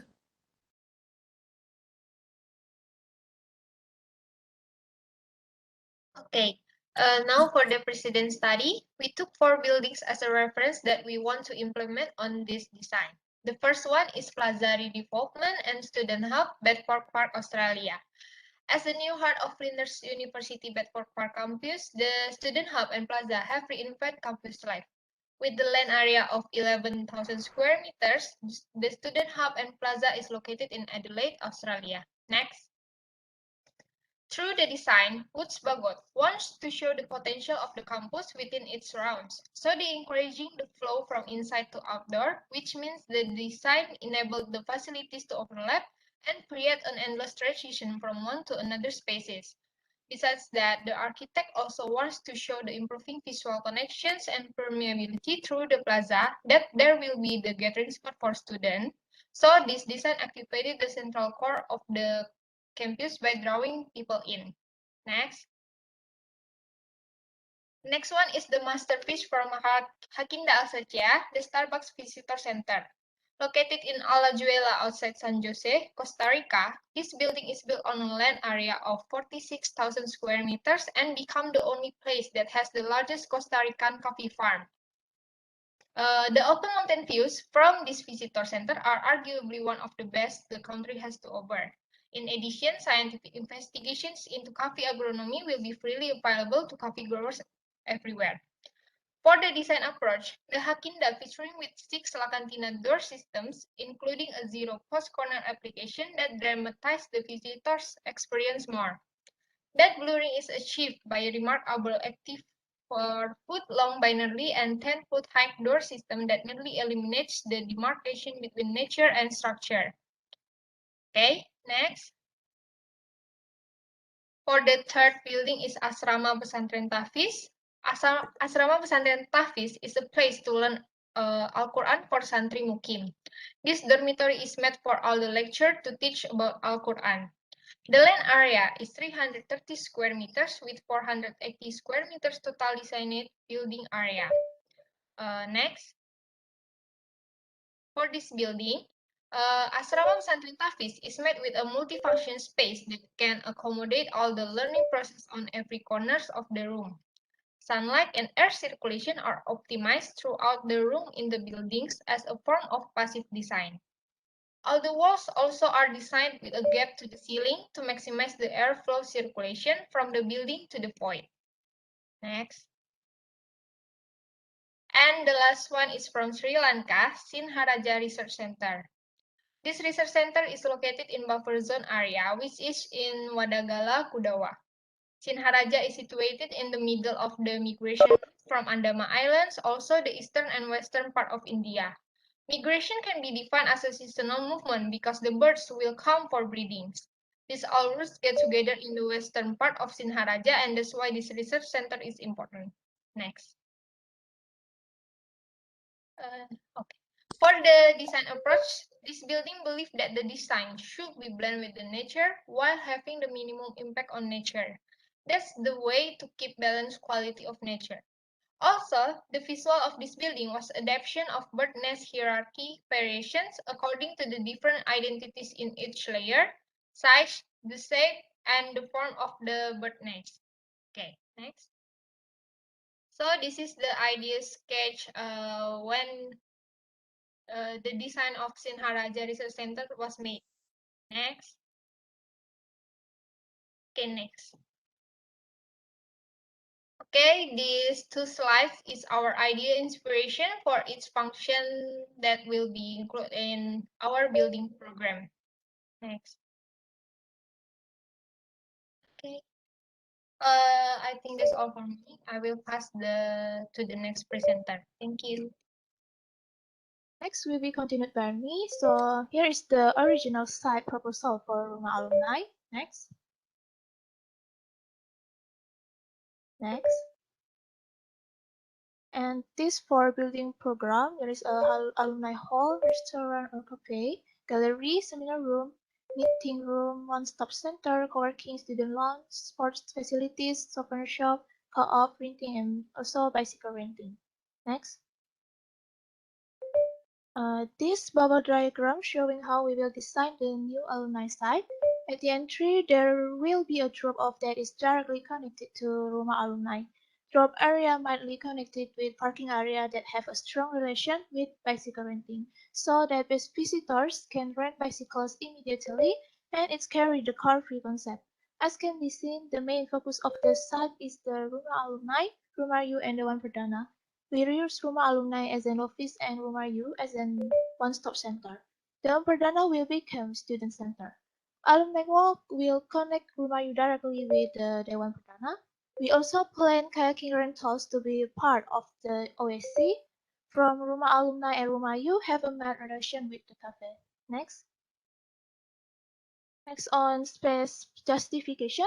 Parking area that located in east create a smooth road from entrance, drop off also parking. On southeast there is bicycle renting that connected to Rumah Alumni and the parking area. When to southwest, site has existing river, so we extending water feature to apply floating cafe.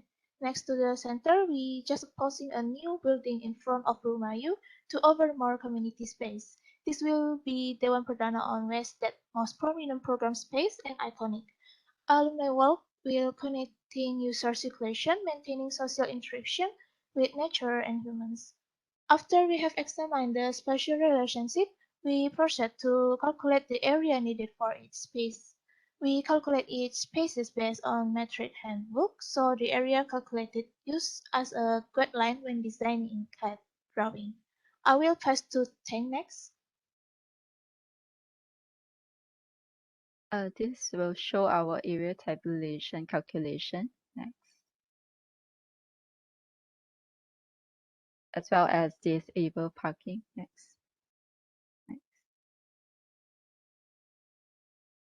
So I will proceed to talk about our design strategies.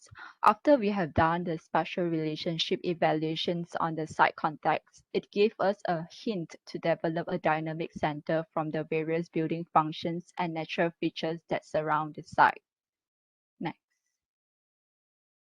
As a response of the site context, we have proposed to develop a compact district within the UTM to promote diversity, connectedness, spatial experience, and natural landscape integrations. Since the site provides us with diversified architectural functions, the transformation process begins with the connectivity of the existing building. Next.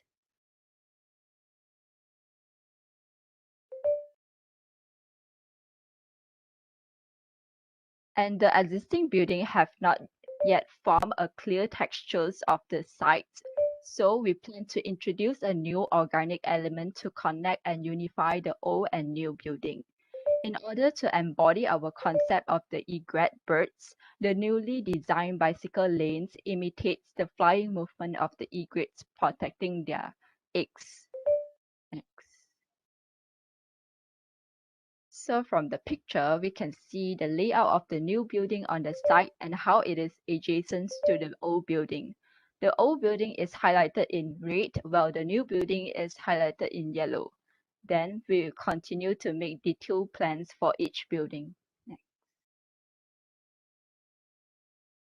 We repurpose the four designs of the Rumah U into one-stop center, which provides students with a variety of services such as postal, laundry, ATM, kayaking, and so on. Next.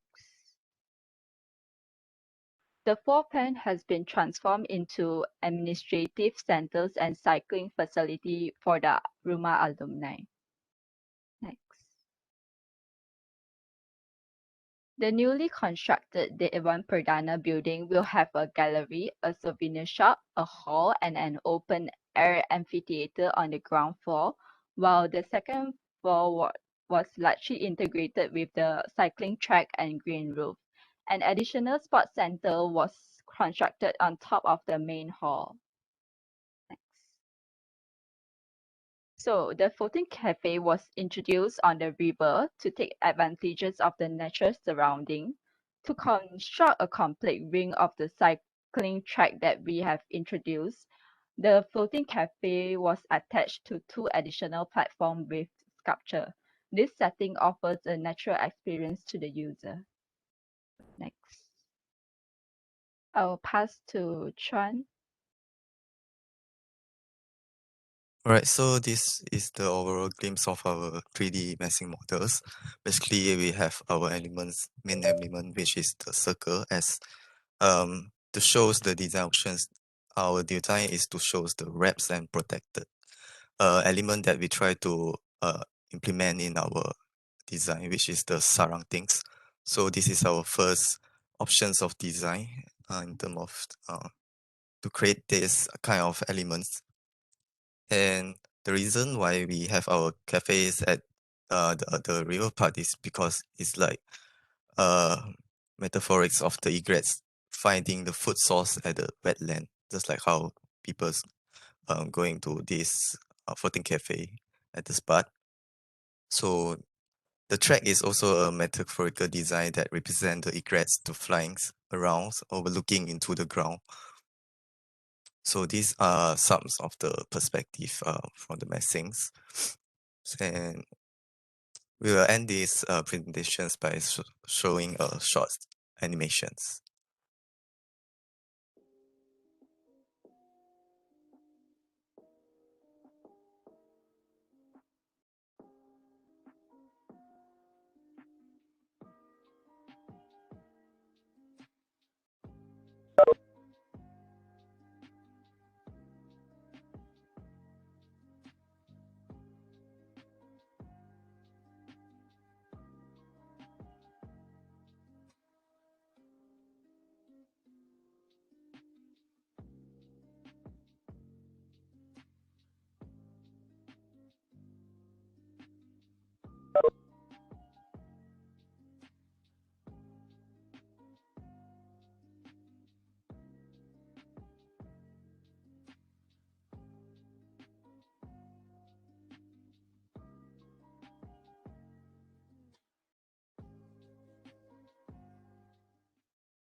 Thank you. That's all from our group.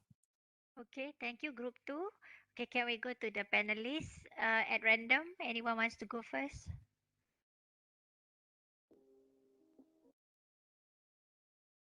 Datuk Arkitek Saifuddin or Arkitek Jasmine or Arkitek Kamaluddin?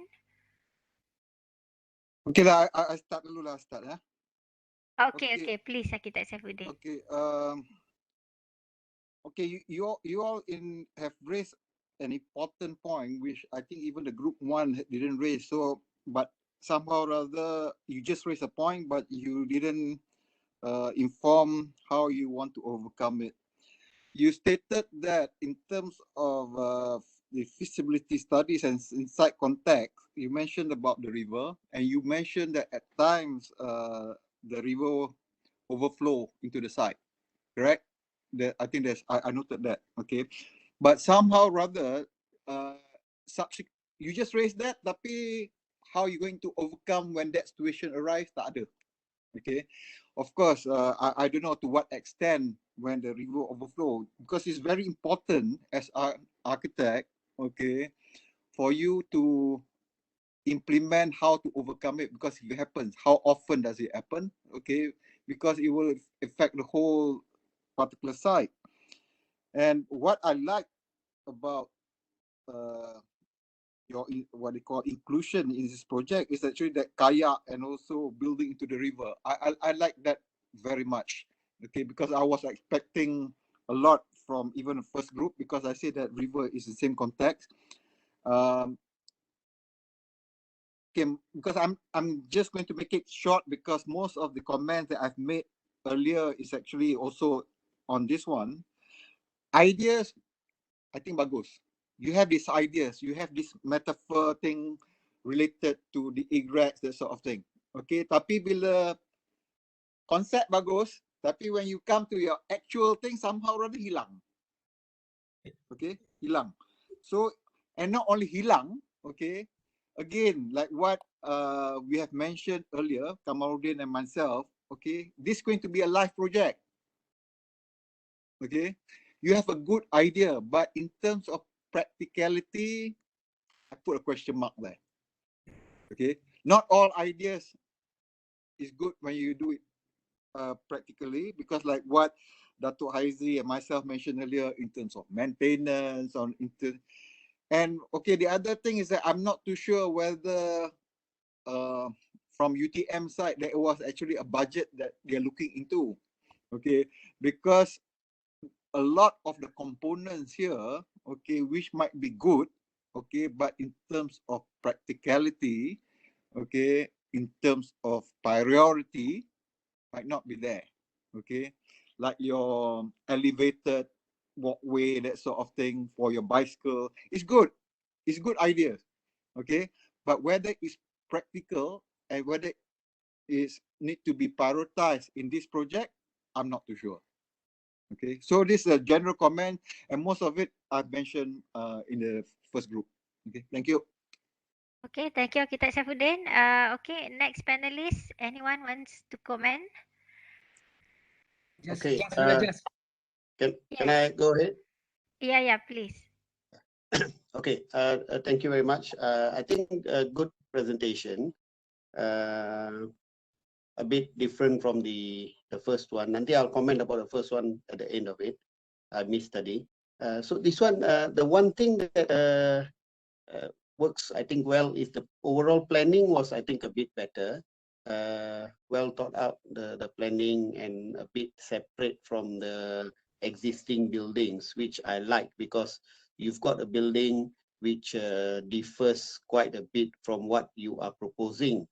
And when you're doing that, you don't want to be so close to it because then you introduce alien forms. So in this case, they are staying away from the existing buildings.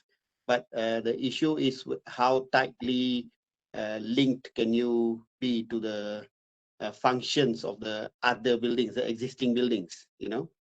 So that you don't want to put something new there, which is totally separate. There is no linkage between the old. So you want to have that linkage between the buildings next door because they are all part of the same alumni hub kind of thing, right? So that is one. And then I like the outdoor facilities because I think that brings in a bit of a fresh air into the whole hub thing rather than just a building. You go in there and you bermesyuarat, you do something and that's it. So here, hope you can have lots of outdoor activities and outdoor cafes and whatnot. So that's good. The integration into the river, I think, is good because the first one actually missed that. And here you are taking advantage of the river and the water body around it. Like Saifuddin said, you have to be careful with the rising waters. So if that's a concern, then your building or your treatment of the water body, whether you not dredge ke, you want to create a dike wall ke, something that has to be well thought out lah. How you going to do this thing? The bit that a bit worrying to me is dia macam alien form. Like I said tadi, the forms are totally alien from what is existing there, both in terms of planning, in plan, as well as in 3D. The roof pun quite different, and then the planning itself also, you got this circular thing, and then it's good that you've taken it around into the water, so there is little bit of continuity from the front to the back of the building. Tapi in between you still have this square old buildings sitting there with their traditional roofs. So I think that's not properly catered for, designed properly. And then the other bit is that, again, this one also for the first one, the context on the other side, the Padang Kawat side, I don't see any relationship between the current design and the Padang Kawat side, or even a mention of it, how it can be used. The one thing that worries me is if you put a big hall there, you want it to be successful, lots of people coming there, you always run into the problem of parking spaces. The more important, the more popular the place becomes, the more parking you require. So that is always an issue. Even if you look at the case of Mid Valley, I was involved in Mid Valley. Initially, we designed it with 5,000 car parks. Everyone said that's a lot. The developer wanted to cut it down because they don't want to build so many. Tapi when the parking is there, people will come. Especially when they first introduced, parking was RM1. So everybody go there. Even for lunch, you go there. You know you can get parking, you can cepat-cepat makan and keluar within your 1 hour, 1.5 hours. So parking, I think, in today's world is very important, especially if there is no public transport around it. So this would be similar. So I think that has to be taken into consideration. So that's for this one. The first one, if the first group is still around, I missed the, sorry, my phone jammed. So I'll just very quickly say all the comments that were made by the other panelists, I think are relevant. I just want to say a couple of things. The functionality, again, between the existing building and the new proposals. They were not tightly knit together. So they macam a bit ad hoc. The new one is there, then the old one, we just leave it there lah. They are doing whatever. So if we can tightly knit, sometimes what can happen is the usage can start changing. So in the old building, we can maybe close down the cafe, move the cafe to the new one, and the old one can become something else. So again, this one I'm not too sure if the project brief allowed that. Maybe the project brief said jangan usik the old building. But in a real master plan redevelopment of a project, sometimes that is necessary. So you take out some functions from the old building, put it into the new building because the location is better. Maybe you need a bigger cafe. So now you can do a bigger one in the new building, and then the old one can be repurposed for something else. So that was one. And again, the apa ni, the 3D forms, the roofs, if you see, they were quite a departure from what the existing roofs are. So, but not as bad as the second one, where the form is totally different. Tapi the first one, they just had a more dynamic interpretation. So not too bad. Tapi somehow, if that can be, toned down a bit so that dia tak completely different. So thank you. Those are my comments for the two. Okay, thank you so much Architect Jas for those two group comment. Kita move on. Ada Datuk dengan Architect Kamaluddin. Okay. Datuk mungkin kena unmute. Unmute Datuk.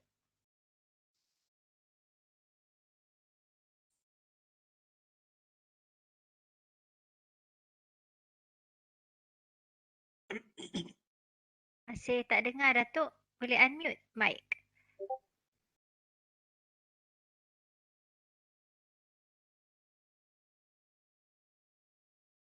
Dia tak unmute dia punya mic kot. Datuk tak unmute dia punya mic. Saya dah request unmute. Dia tak dengar juga.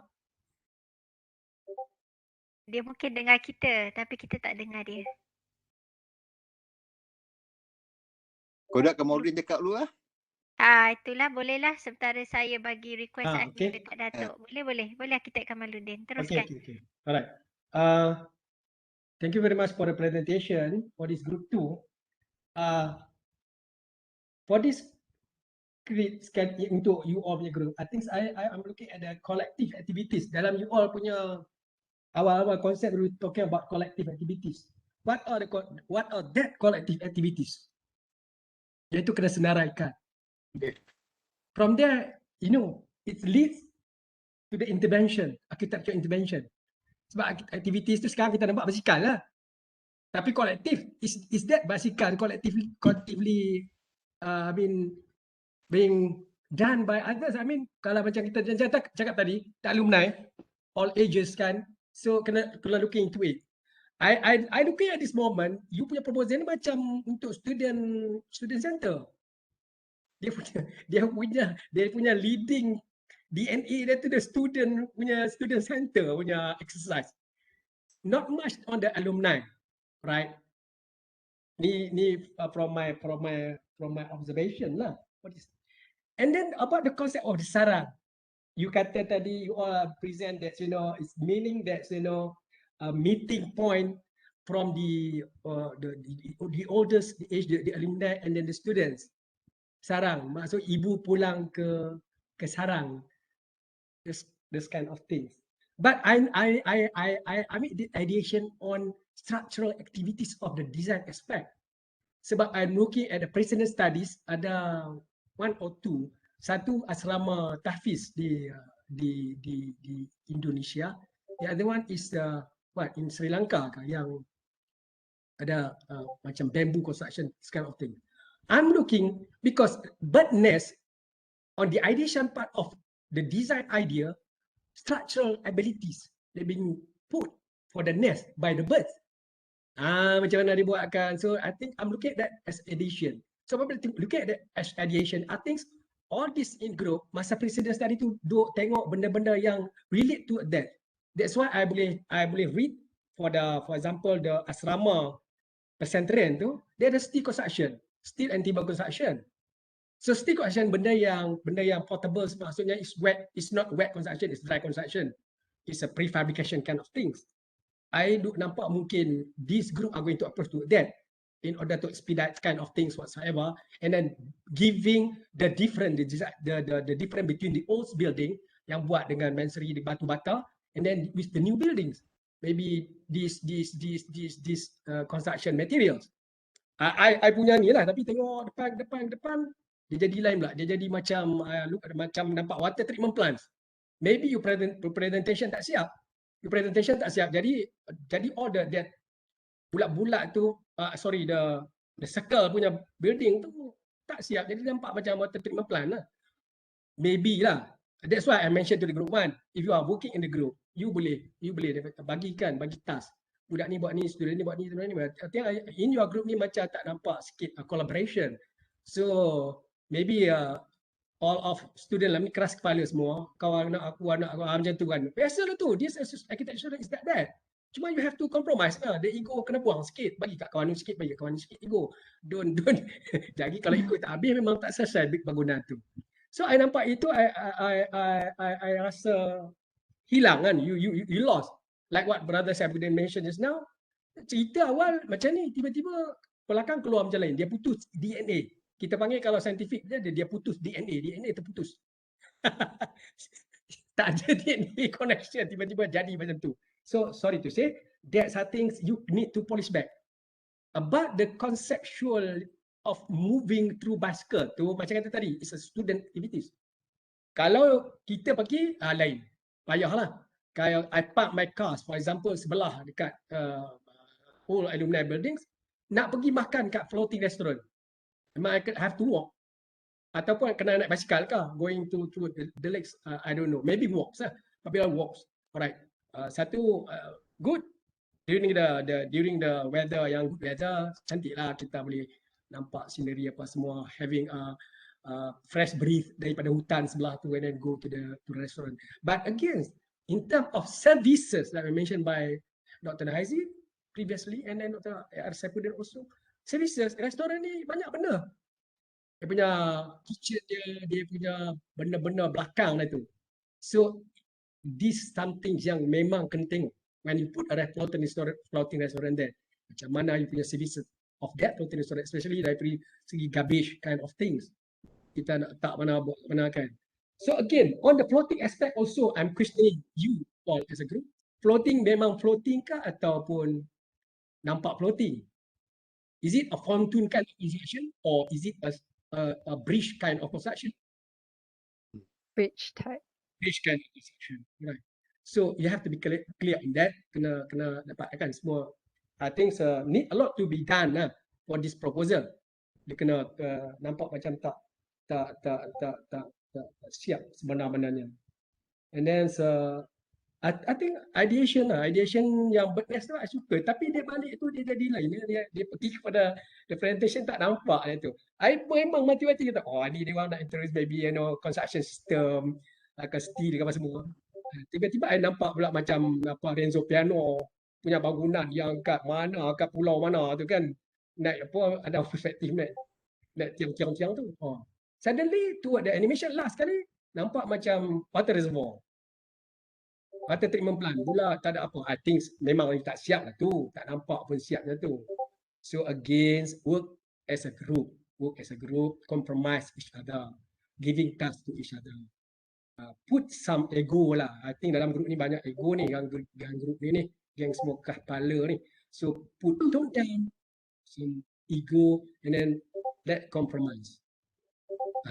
Kadang-kadang orang kuat ego ni dia macam ni, sebab tu dia very bold, presentation very bold, and then they divert terus, tinggal terus. Alumni kau, rumah you lantak kau lah, ini kami punya hal. So kami punya hal looking at it as a student punya center pula saya nampak. Itu je lah. And then banyak actually the when you very orang kata sangat taksub dengan dia punya proposal idea tu, you are lacking on the nak pergi ke dewan jauh. So all those things dia jadi terbalik kong lah kan. Jadi And then memanglah habislah tak ada dalam master plan. I think in reality when you present this to the owner, whereas they have the idea also have been putting a master plan previously by Aziz lah katakan. Oh dia you mau present ni dia memang ada yang apa ni apa ni macam tu lah. Tapi saya tengok rest my comment that I think maybe for the next punya session mungkin boleh improve lah, can improve lah, right? Can improve and let compromise that win-win situation. You have an ideation that given back to the alumni and also to the universities. Thank you very much. Okay, thank you Arkitek Kamaluddin. No ego. Okay. Alright, nasihat yang bernas. Okay, Datuk boleh sambung? Okay, apa ni? Okay, interesting concept. You went into quite detail on the concept, and to me, it's good that you have suggested the potential use of the river. But of course, the concern is if there is flooding, like Safudin said, then that has to be, not just pushed aside. That has to be seriously looked at because that is going to be a big bulk of the budget. Okay. And then, the other thing that caught my eye is the cycling tadi lah. Cakap kan. Cycling ni, okay, memang cycling now is the latest trend. Everybody is cycling kan. But make sure that it doesn't become like a student center lah. Yeah. Well, I know you suggested that bicycles for rent. Okay. I know some resorts or some hotels which are designed very widespread. They do have bicycles for rent so that you can travel or you can just ride around the whole area. That can be a good idea, but we don't want it to become like a student center lah. Like the first proposal I commented just now. When the alumni comes, there are various ages and various eras. So we come there, kita nak cycle ke? Mungkin tak kan? So but what is it that we want to do there? We want to interact. We want to meet up with our friends. We want to meet up with people in the present population in UTM.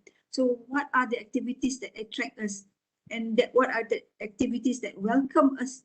That next year, I want to go back lah. Kalau ada activity kat situ, what is it that attracts us?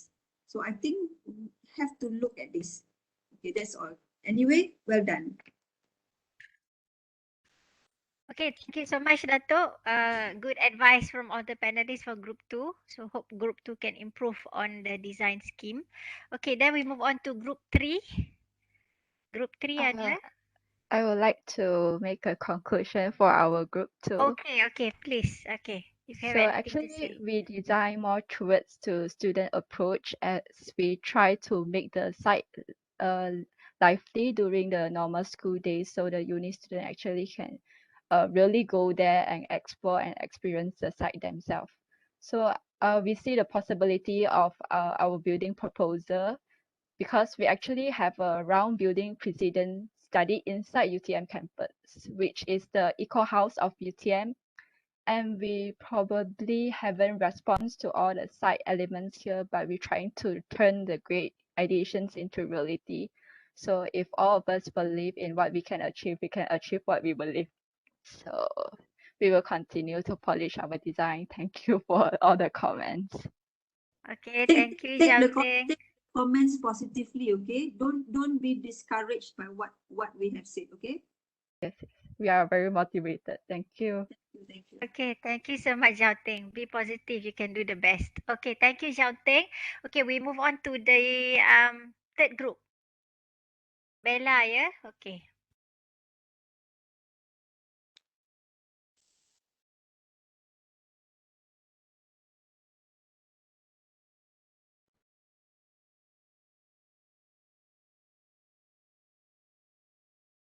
Bella, dah bersedia?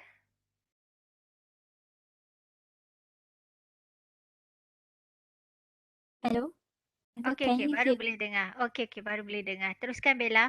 Okay, we are from Group T3, Teratak Kita, a place for community.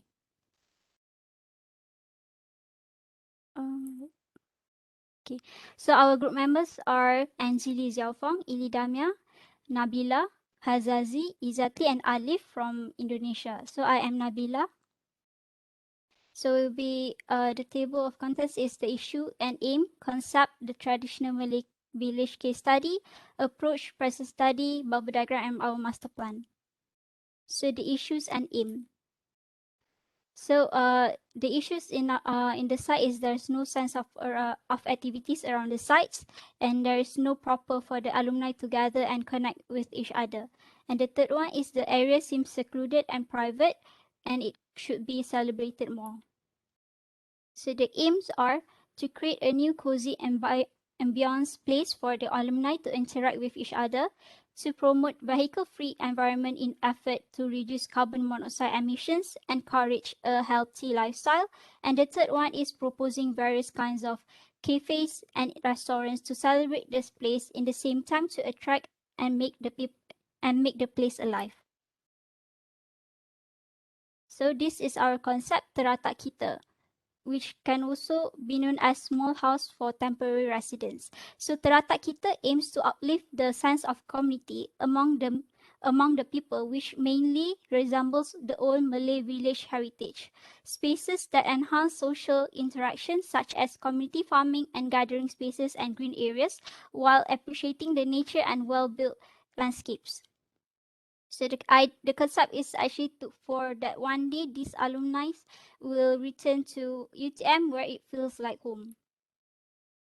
So Teratak Kita. Although Teratak generally defined as a dwelling, but it is actually more to it than just a word.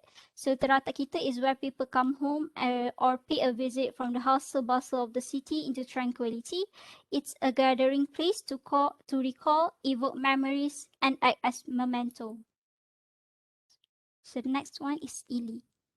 The traditional Malay village case study. Next slide. Okay, there are two types of traditional settlements in Malaysia. The first is a settlement that includes the Malay traditional and fisherman village. The second is the well-planned settlement that include new and urban village. These settlements are formed due to various factors such as the physical and spatial elements. The distribution of the physical elements in the traditional settlements usually looks chaotic with organic and unplanned arrangement. However, this has initiated a social interaction among the settlers, which is good for the community. Next slide. There are two types of housing orientation arrangement in Malaysia. In the cluster form arrangement, the houses are built around the main facilities that are focus of the community. The houses are usually oriented to some functional buildings such as the community hall and local mosque, which can indirectly encourage the social interaction between the local residents. The linear form of orientation arrangement usually can be found in an agricultural area.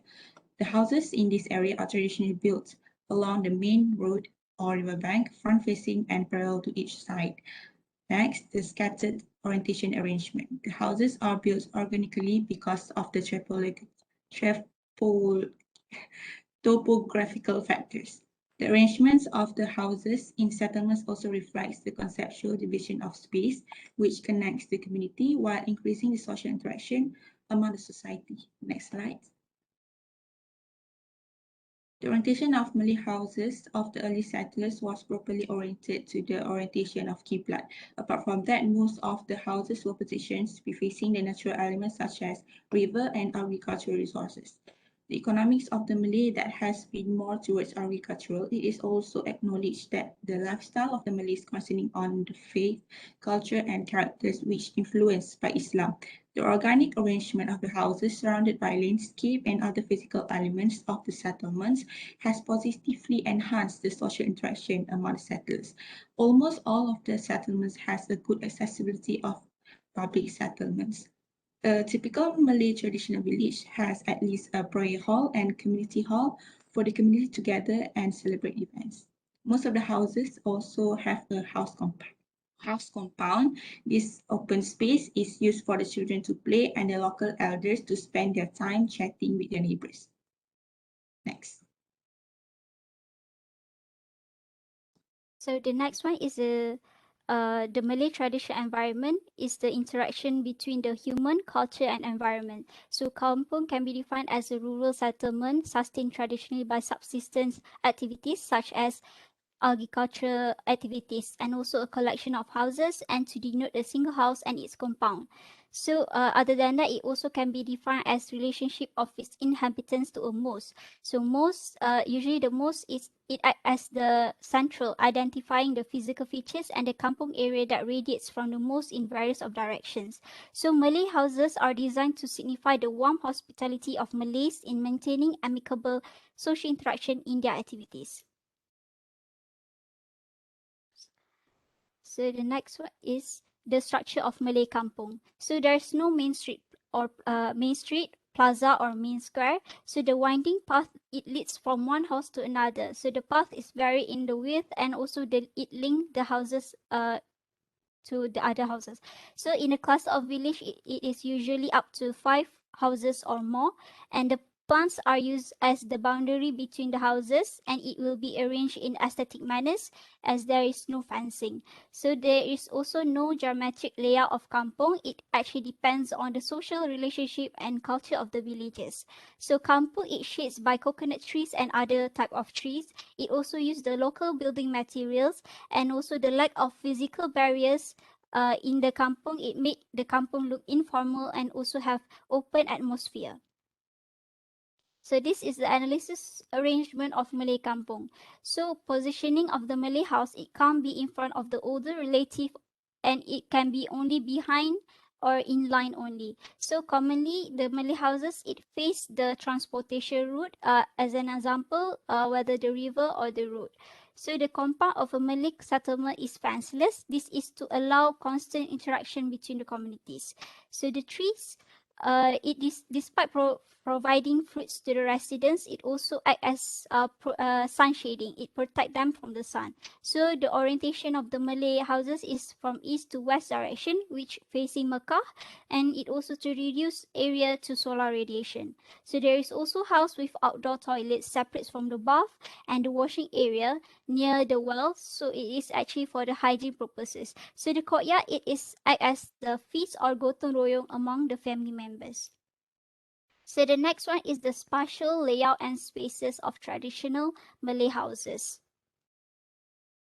This is the spatial layout and spaces of the traditional Malay houses. Firstly, it is the anjung, where it is the transition from the public to the private area. So this is where the guests will be entertained. And the next one is the Serambi. So the Serambi, it has low windows which allow ventilation, and also this is the area where guests are entertained. And the next one is the main core of the Malay house, which is Rumah Ibu. So this is where the most activities conducted and has the highest floor level. So between Rumah Ibu and also and Dapur, it is called as Selang, which is a closed walkway links, and it is used by women to socialize, and also it has open space which allow the ventilation. Then last one is the ruang dapur, which is the lowest level and situated at the back of the house. It is also a service space. So these spaces are separated by the level and depth, and the outer spaces are public. So the spaces are flexible and it barely contain any furnitures. So this is the climatic design of the Malay traditional house, where the pitch roof is to prevent the accumulation of rainwater. It also have the large roof eaves acting as a sun shading, and most of the house are stilted as it catches wind at higher velocity, and also all the windows are fully openable, where it allows the ventilation at body level. And the last one is the carving on tops of the walls, where it allows the air ventilation and natural lighting inside the house. So the next one is the traditional Malay landscape garden. So there is 5 elements in order to design a Malay landscape garden, which are the aesthetic values of the surrounding. It provides inspiration, harmony, and peace. And the next one is the social activity, where the landscape can be utilized as a place for many activities. And the third one is the edibility. So edibility of self-grown food, or perhaps fulfillment of an interaction activity. The fourth is the utilitarian. So utilitarian needs for resource and materials. And the last one is landscape personality, which is the openness and agreeableness towards the visitors and the surroundings. Next is Izati. Okay, so now I will explain on the approach. Next.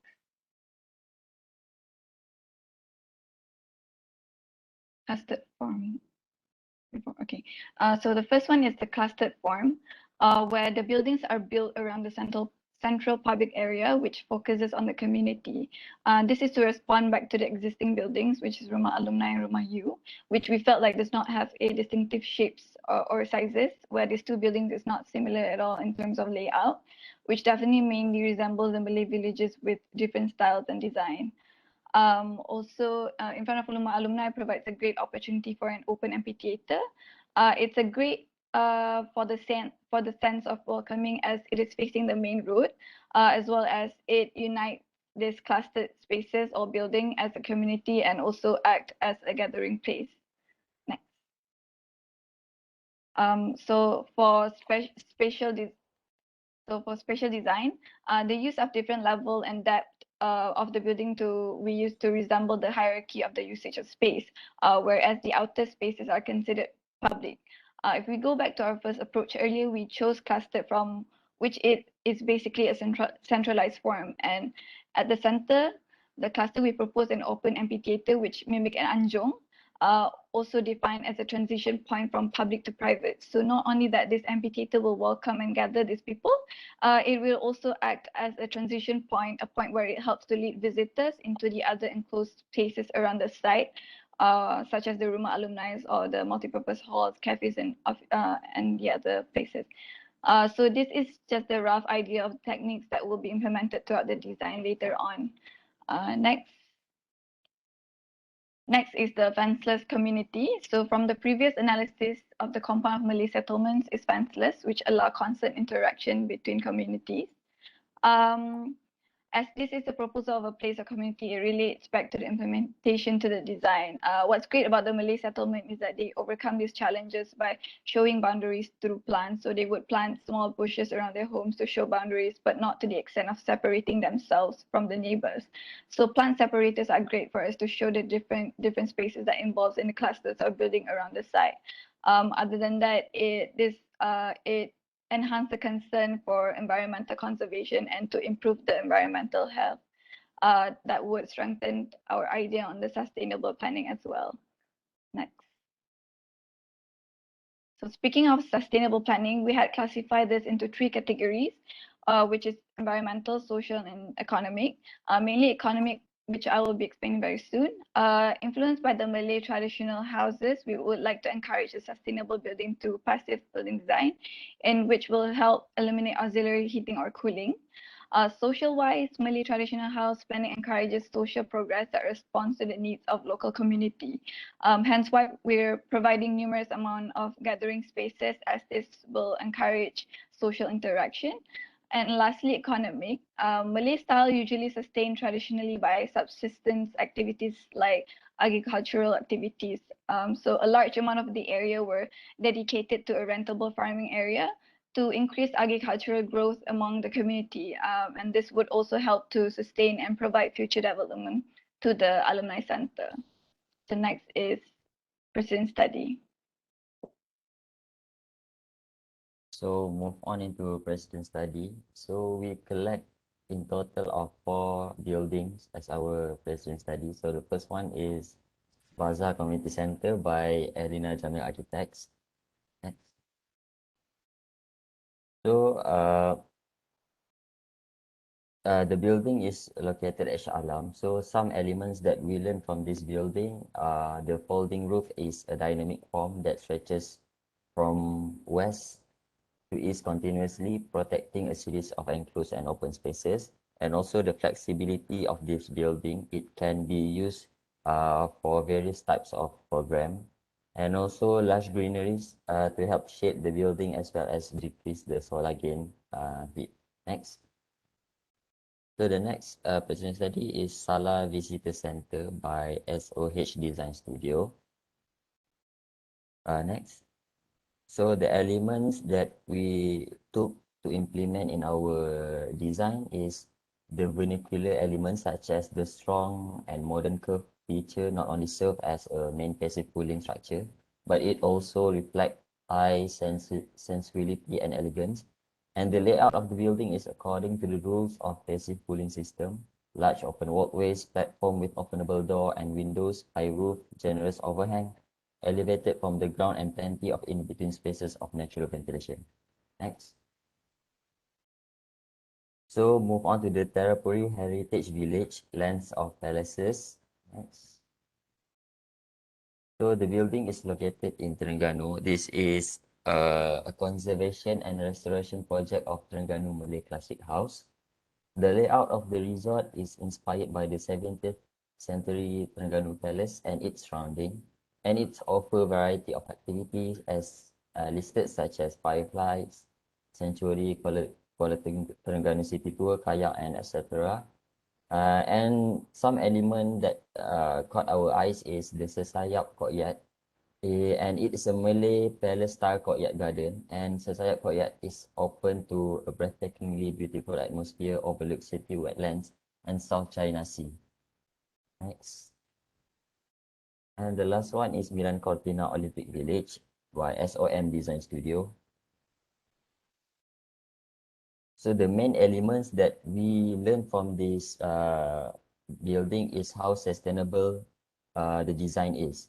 The village of this design comply NZEB, which stand for nearly zero energy building, requirements to ensure ecological consciousness. And the project provide passive cooling strategy, solar panels, and rooftop garden that ensure that more than 30% of the energy will be produced on site. Stormwater will also be collected on site and reused. And the building's architectural design is inspired by the historic building of Milan, featuring striking and contemporary materials, and also communal terraces. So next will be presented by Alif.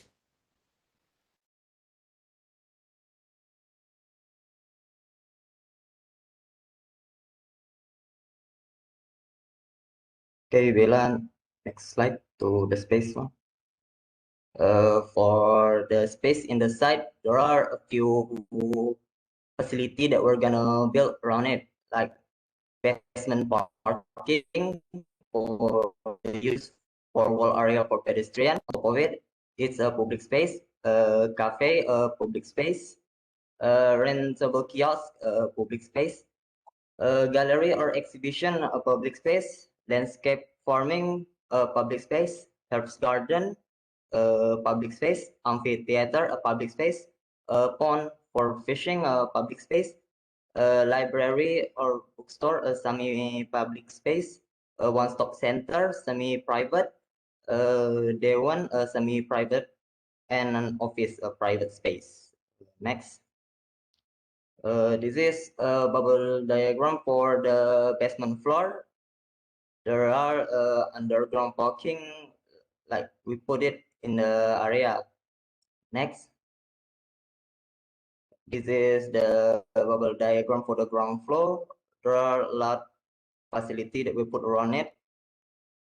Cafe, amphitheater, open garden, farming, kiosk. Well, for the alumni house, we change its function like to a gallery or exhibition, and for Rumayu, it's a bookstore and a small library. Next. This for the first floor, there are a one-stop center on top of a cafe and the one on top of a kiosk. Next. So this is the master plan for the basement area. The parking underground parking lot we make it underground so it won't take space on top of it. So we can build more on the ground floor. For the ground floor area, there are amphitheater as a place for social interaction, and also if there are an event around the area, it can be held there. There are an open garden area on the top right of the site for green area and as an area for to chill and enjoy the nature, also place for social interaction. There are also a walk-off in the middle of a pond connected by a bridge. It acts as a small library for anyone who wants to read in the garden area. The pond is also used as a fishing spot for anyone who wants to fish in there. This open garden area, we put it here so it can be integrated to the Padang Kawat, because sometimes there is a food bazaar in Padang Kawat. So with this open garden, it can encourage them to eat there. There are a farming area on the bottom side bottom side. There are split into herb garden and principal farming lot. This farming area will produce a fresh pork that can be sold at the kiosk area, or the cafe can use it as a fresh crops.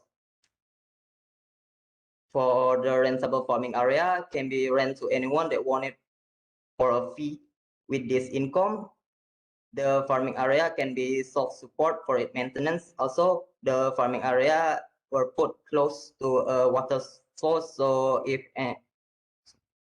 anyone who farm there can find a water source more easily. On the first floor area, there are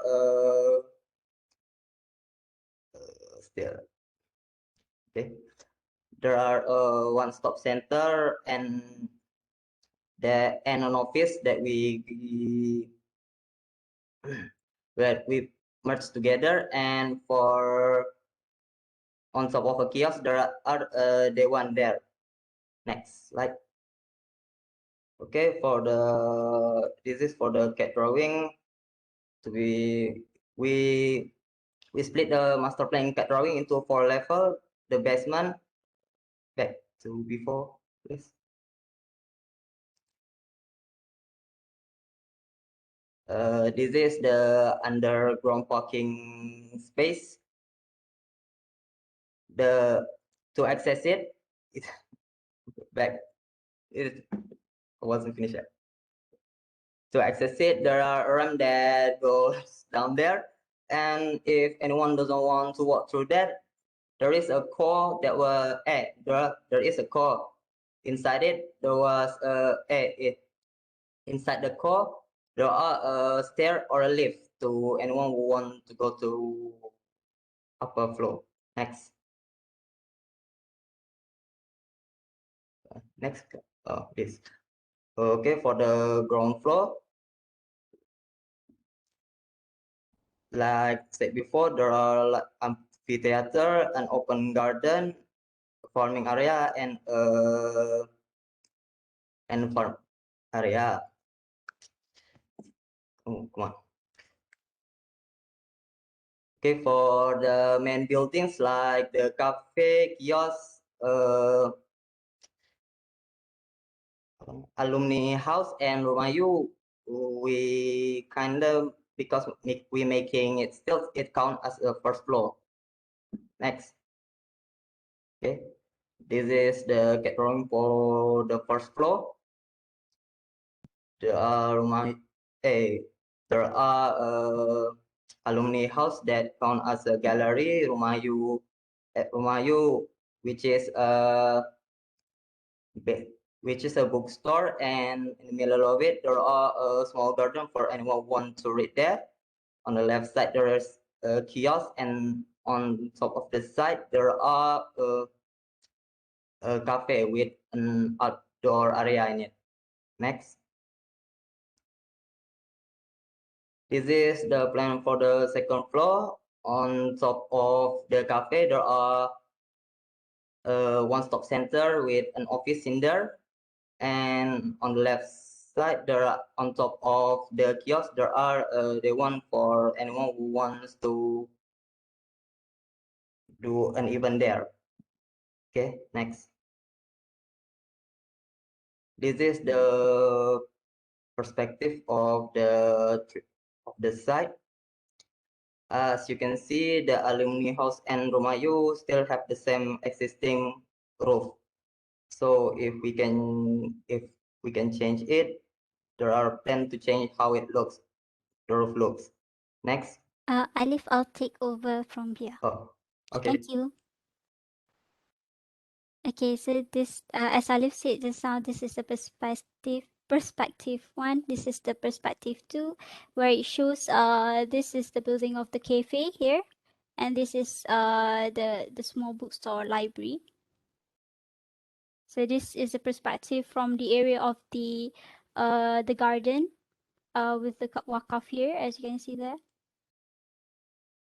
This is from the garden and also the rentable farming. So this is the backside of the cafe. This is our floating dining area. This is the top view of our master plan. The amphitheater, which located at the drop-off area.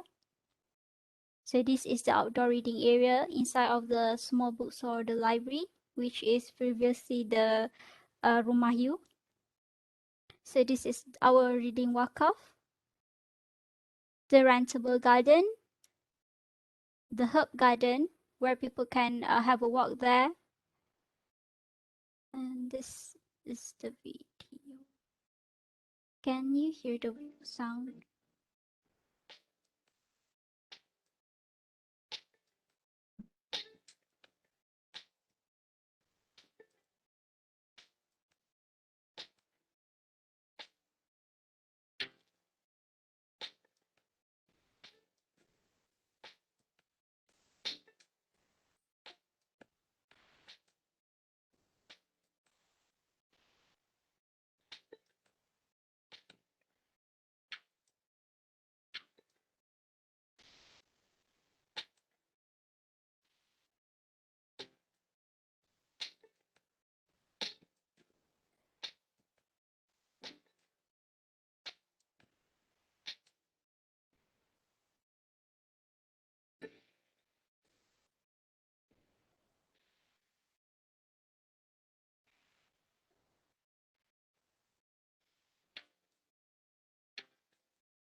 Okay, thank you, Group 3.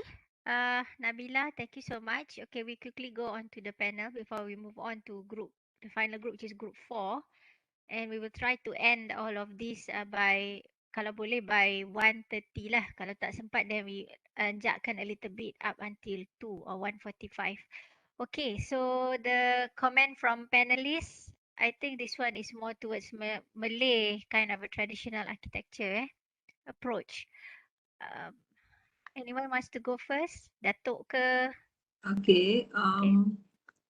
You went back to the concept of the Malay settlement, which I think, if I'm not mistaken lah, the original concept of designing UTM campus tu pun perkampungan kan, and then there's the mosque becomes the center of the activity. Here, I think you have also mentioned that your central public area too, which serves the community, which I think you have focused on your existing alumni building, and you have introduced an amphitheater public space. I'm just wondering whether an amphitheater is suitable to be placed right in front, smack in front of that building lah. Because I don't know, I would have thought that you will have a nice grand entrance to the lobby of the building, and then after refurbishing the existing building later on, then but if you put the amphitheater there, I'm not too sure. I don't know, maybe I'm old school. So tu satu, and other than that, I think you got the concept of you bringing back the old UTM campus punya village, traditional village, and this one pun Malay kampung house, where you refer back to the village, some sort of ties up to the original campus master plan. My only concern is that, and again here, I think you did not really explore the use of the river. Okay, I think that's all. Okay, thank you so much, Dato', on the comment.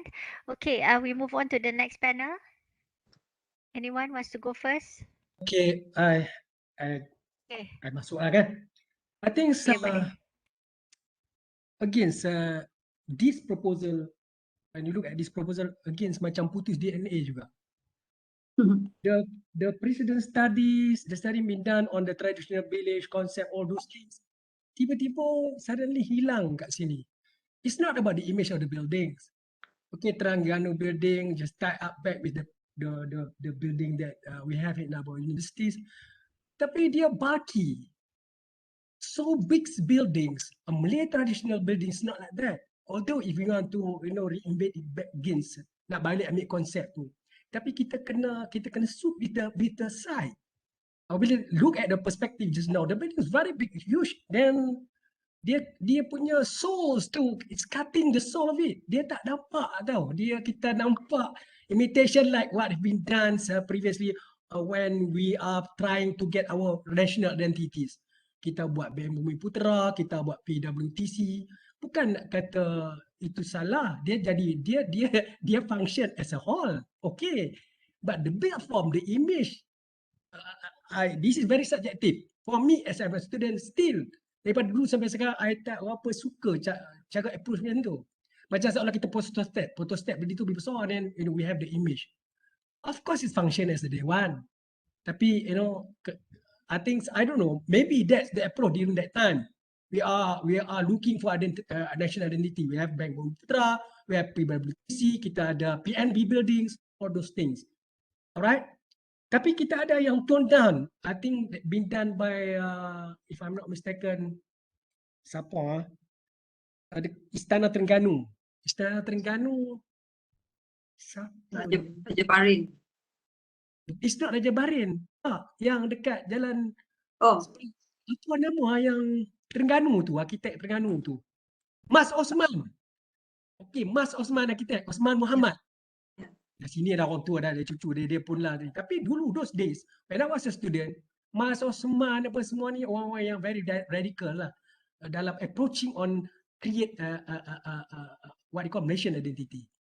So kita dapat Istana Terengganu tu dia very homage lah. Dia rendah kalau kita tengok kat Jalan Tun Razak tu. Okay, yang dia membuka Istana Terengganu sekarang. Itu Ben Binsley buat tu cerita lain kat Terengganu. Ni Istana Terengganu. Itu Sultan datang melawat. Okay, balik kepada you all punya konsep. I again apabila I tengok pada cluster form whereby the community of the kampung interact. Sepatutnya yang itu you all translate. And then I think it can be mixed with the linear form of planning yang di riverbank.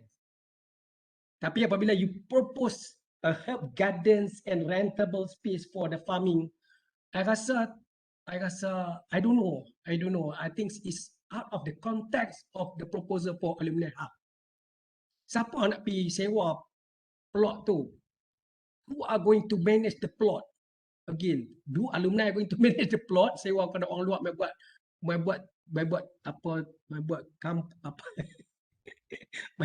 mai tanam pokok apa Allah alam. I ingat tadi mati-mati. At the river, you are going to articulate the wakaf, the small chalet maybe. The small chalet whereby, alumni datang kan boleh tidur situ, Kalau alumni tak datang pun orang luar nak pergi tidur situ pun boleh. Kalau ada event dalam dewan kahwin, they can extend, ada rumah pengantin situ tidur. Alamak. All this sensitivity are not with you all. The sensitivity of it. River against yang ni dia neglect. Lepas tu pergi buat dengan taman, dengan herb gardens again. Kok nak guna kat restoran mana? Restoran belah depan tu banyak restoran. Who are going to?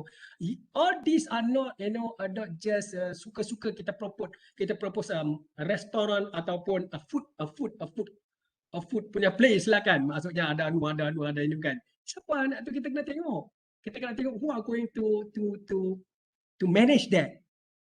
Sayang ah. And then again, I look at the dewan yang you propose beside this on this particular area sebelah sungai ni. Then it's on the second floor, if I'm not mistaken, or first floor, if I'm not mistaken. The dewan itself, there is no dewan. You have to understand the design. There is a master space and then the servant space ataupun the slave punya area dengan master punya area. Master punya area tu dewan. The slave punya area tu the facilities. Dia punya toilet, dia punya workshop, back of the door semua tu. Sekarang dewan tak ada. Naik pun tak ada salipritis kepada Itu the dewan. Tak celebrate. Jadi I rasa kita tidak masak. Lagi ni ada berkelahi kat mana tak tahu sama-sama grup ni kan. Aku kau aku hang aku. And then the alumni is not there lah. For me alumni is not there. Once you put amphitheater, lepas tu macam Datuk cakap tadi, tak ada celebration. There's no welcoming. Bukan maksud kerana kereta tu kena welcoming. I agree with the basement. But again, do the basement really needs to be a basement? Because numbers of parking pun tadi tak banyak tengok dalam basement. Nak buat basement ni mahal cost dia. If you elevate into a what you call sub basement, lain cerita lah. Dia tak payah kita nak pakai ventilated punya fan, angin boleh penetrate. Still people can walk, naik tangga. And then I'm looking at the previous punya sketches before this presentation. Masa seolah dalam tu ada basement dan ada palitis. Ada area bawah rumah. Lepas tu atas tu baru ada floor. Tapi suddenly, mari tengok proposal ni, dia jadi baki, ada naik tangga, ada masuk lah all those, what the building lah, kursi meja banyak, and then mungkin retail area lah. I rasa, somehow that is not really tight. You tak masak lah. Kalau kita buat masakan ni, dia tak masak lah. Ingredient cacah marba, kalau kita makan ni tak sedap. Kita tengok nampak cantik. Dekat sungai pula tu, kan? Itulah. Tengok nampak cantik lah, kononnya dapat Terengganu tu tadi seolah-olah nak balik. Tapi kita masuk dia tak ada soul, dia tak ada feeling. Sungai tu habis neglect buat farm. Tapi farming tu tak balik kepada alumni. We don't do that. If alumni are going to do that farming, kita kena ada management. Kita kena ada multi management, dan kita kena ada orang yang nak mari buat farm tu tadi, nak buat kebun tu tadi. So kebun ni ada other things, you know. Dia tenggala dia lah, nak apalah segala perlu. And then it's something else. It need a lot of study to be done. Fasiliti dia kat situ, banyak benda lah. Jadi I rasa it defeat the purpose. Why? Kalau masuk ini pun dalam pertandingan nanti, kalau 4 grup ni boleh pergi present pun kat atas sana, yang ini nanti jadi macam saya lah. Jadi macam saya akan kata macam-macam macam ni kan. Macam-macam. Apa ni? Buat macam ni kenapa? Do you really, you faham tak alumni hub ni? Orang tanya macam tu balik. So, again, you have waters, you have rivers, and then you buat pula sebelah padang kawat tu tasik. You create pula tasik buatan situ. Whereby kita dah ada, Allah Ta'ala bagi sungai tepi tu, dah boleh tengok accentuate kan macam group before, dia accentuate lah, kembangkan river tu buat restoran atas tu kan, against lah, itu cost, tak apalah, tadi ideation tu okay, tapi you create sebelah padang kawat. I nampak padang kawat tu, for me, from the beginning when Dr. Ali Sabrina forward ada proposal, you all, I tengok semalam, I tengok ke group 1, group 2, group 3, if you have, kalau ada kepahaman lah kan, dewan kenapa master planning dia buat dewan lah tu, sebab kalau tak cukup parking, boleh parking kat padang kawat, itu saja idea dia sebenarnya. That's the reality. Bukan orang kawat hari-hari. Ada kena rempak situ lah. Tapi kita tak terfikir because we are not designing in context. The student are not designing in context. When given a site, tu boleh masuk dalam site tu, dia tengok dalam site tu dah. Dia neglect apa dah kawat tak ambil kisah. Oh sungai sikit lah. Ada sungai sikit mungkin create session. Dr. Ali Sabrina pun tekai sungai. Tengok sungai. Barulah tengok. You have to remember, the lecturers are not going to spoon feed like me talking to you. We are the create panel, I'm spoon feeding, I'm giving you ideas. Lecturer tak buat macam tu, sayang, dia tak akan buat. Sebab dia nak you berfikir. Kalau dia buat, cerita habis lah, you tak fikir lah. Kalau Dr. Alice cakap, ni buat ni, buat ni, tak ada apa lah, habis lah. Tak ada lah exercise of intellectual exercise for you as a student on architecture punya level of thinking, tak ada. Jadi, apabila situ tengok, I nampak group ni tak ada lah. Dia lose contextual aspect of it. Tengok kat situ. Idea nak ada dah, nak buat basement tu, faham, dia fikir, bagus, buat basement kita boleh berjalan atas tu. Tapi apabila berjalan, dia terlupa macam tadi, amphitheater. We are going to use amphitheater. Kalau amphitheater pun mari waktu hujan, siapa nak duduk amphitheater tu? Jadi kami nak masuk alumni punya bangunan, rumah pun dah tukar, rumah alumni pun tukar jadi rumah apa pun tak ada sekarang ni kan. So tak nampak alumni. And then again, if you study the hierarchy of architectural, traditional architecture, kalau kita masuk kan, kalau kita pergi ke Kelantan, dia ada pintu gerbang. Sebab tu pintu gerbang ni ada sampai sekarang. Modern days pun we have pintu gerbang. Sebelum masuk Selangor, kita ada pintu gerbang. Kan? Sebelum keluar Pelas pun kita ada tol sebagai pintu gerbang. So all this gerbang ni ada dalam Malaysian punya Malay architectural style ni. Tapi kita tak buat lah. Teknikal saya ingat, kita punya pakat tu pintu gerbang. Di sini ada satu pintu gerbang kalau nak gathered back of the element. Okay, for 3 weeks mungkin macam kata tadi, I nampak for the 3 group ni, nampak group 1 tu macam bagus kerjasama. Yang group lain tu dia dekat kepala sikit. Yang ini ada juga sikit pasal bulan-bulan. Dia masuk design mula berebut ni. Oh, tak. Seorang duduk Indonesia, seorang duduk Malaysia. Kuih sana sini lah. Alright. Gazette back, group back. Make this thing interesting. Kalau kami dipanggil lagi for the next script pun sonok lah. Tengokkan macam tu saja. Make this the best things. Again, tanamkan dalam jiwa bahawa kami pun nak dapat masuk final. Luckily, if UTM call for this 4 group to present, sonok boleh present kat orang atas sana. Nak tunjuk capabilities of you all dalam do the design with intellectual punya understanding. You have the concept there, but transfer the concept is not there. Putus TMA lagi. Terima kasih. Assalamualaikum. Boy, panjang betul arkitek Kamaluddin Seronok dengar komen arkitek Kamaluddin membina, membakar Dia macam semangat. AF sikit. Dia kena buat macam Akademi Fantasia sikit. Itulah kalau Akademi Fantasia arkitek Kamaluddin ni yang apa tu, yang last kali tu, Datuk apa tu nama dia tu? Tidak mengantuk. Okay, terima kasih. Okay, kita move on. Next, arkitek Saifuddin dengan arkitek Ijaz. Okay. Okay, can I go first? Okay, I think some of the points dah sebut. I was wondering why you create another body of water next to the Dewan in between the kawat though. When you already have a natural body of water kat belakang. Even if you want to extend it, it'd be nice to create a lagoon from the existing stream, the river, rather than pergi korek balik and have this water body there. So that was one. Number two, what Architect Kamaluddin mentioned, the kawatnya tu, I mentioned earlier also that there was no interaction. I was trying not to put any ideas into the head of the students. Tapi that is the kind of things that we wanted to see lah. That you are going to utilize the padang kawat for the parking, for example. So that is what I meant, that interaction between the surrounding areas. You always use what they have, you give them something that they do not have. So there is this win-win situation. That is how neighbors exist. Kalau neighbor tu everybody makan sendiri, then really, I mean, there is no neighborhood lah. Because everybody memang duduk rumah sendiri, makan sendiri, nothing. Tapi if we can share some things that the neighbor does not have, and we take something that we don't have from the neighbors, then that's where you create that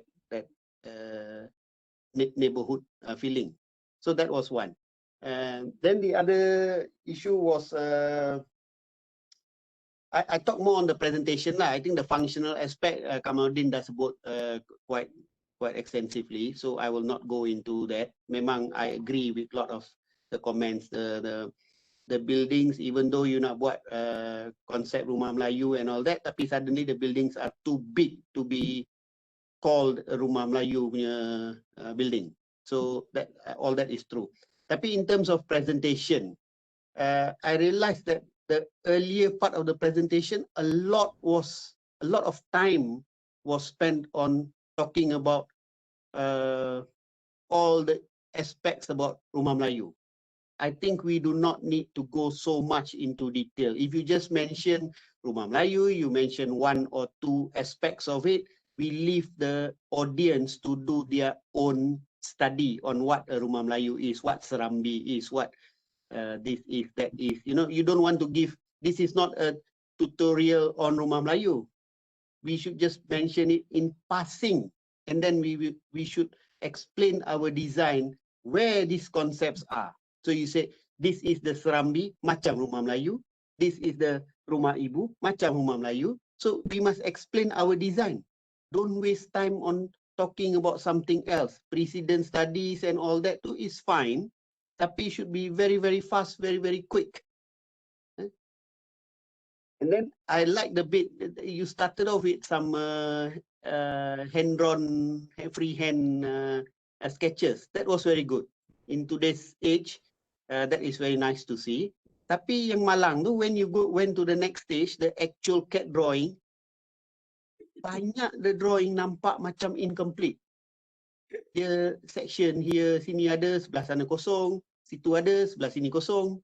So it's like again dah spend too much time on something else tapi did not concentrate on what is important. So the end result, if you had continued doing freehand, this drawing, the one on the screen now, kalau dah buat freehand pun cantik juga. Tapi kenalah complete, kenalah ada the whole thing. I know this is the first 3 weeks, tapi for this interim presentation, you must have enough ideas lah to portray. Otherwise, you are shooting yourself in the foot. You dah disadvantage yourself because you present half baked. Tak cukup the ideas. So that was the other comment that I have lah. So basically, I think more on the presentation, all the functional aspects, I totally agree with what was said earlier. So hopefully we can improve on this, and in the final nanti kita boleh nampak all these things. So thank you very much. Okay, thank you so much, Architect Jas. Last but not least, Architect Saifuddin. Okay, Dato' Haizi ada mention tadi, okay, whatever comment that the panelists buat ni is a learning process, okay. Don't take too hard that sort of thing. But at the same time, I also, if it's a learning process, sometimes you have to also learn how to take harsh or very brutal comment from the panelists, because that's how we face with our clients juga. Kadang-kadang kita practicing architect pun kena dengan client teruk. Betul tak Adam? Teruk kena. So I'm going to be the bad guy. Sorry, I'm going to be the bad guy. Kena hantam betul kau-kau je. Have to really do it. Okay. I was speechless actually bila I tengok ni semua sekali. Actually, yes, macam Dato' Haizi cakap kan, when you mention about this kampung semua ni semua, ya teringat balik lah.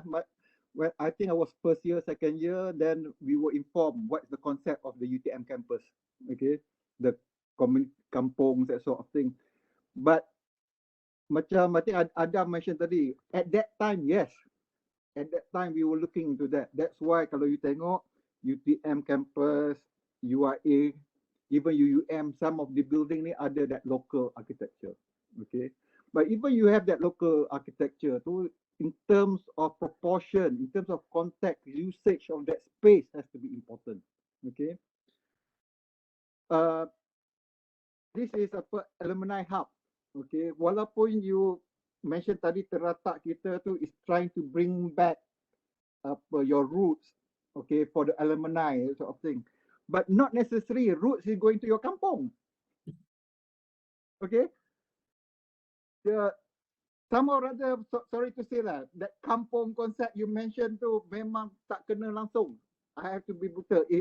Personally, I tengok tu tak kena. Okay. Then bila I tengok basement parking, macam apa Adam cakap lah, you know how much a basement cost? Okay.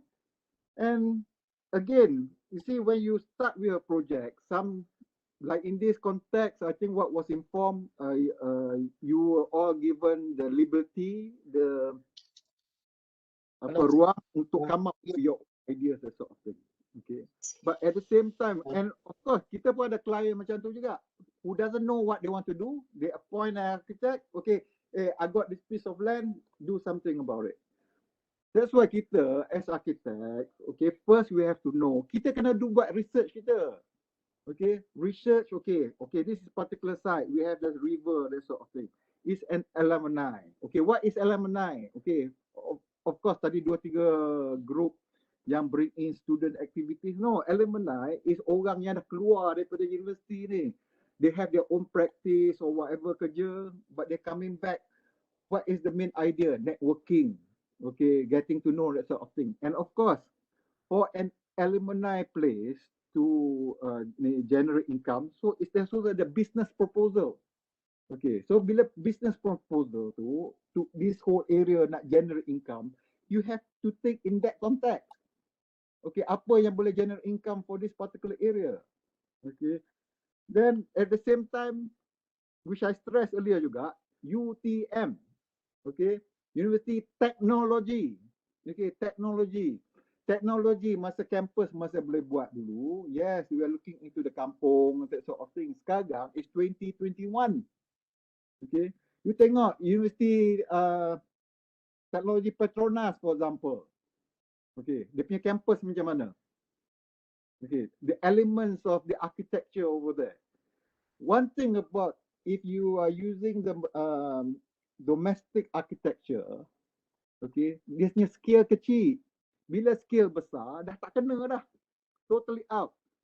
Same thing, you letak kat situ amphitheater. You know what's amphitheater or not?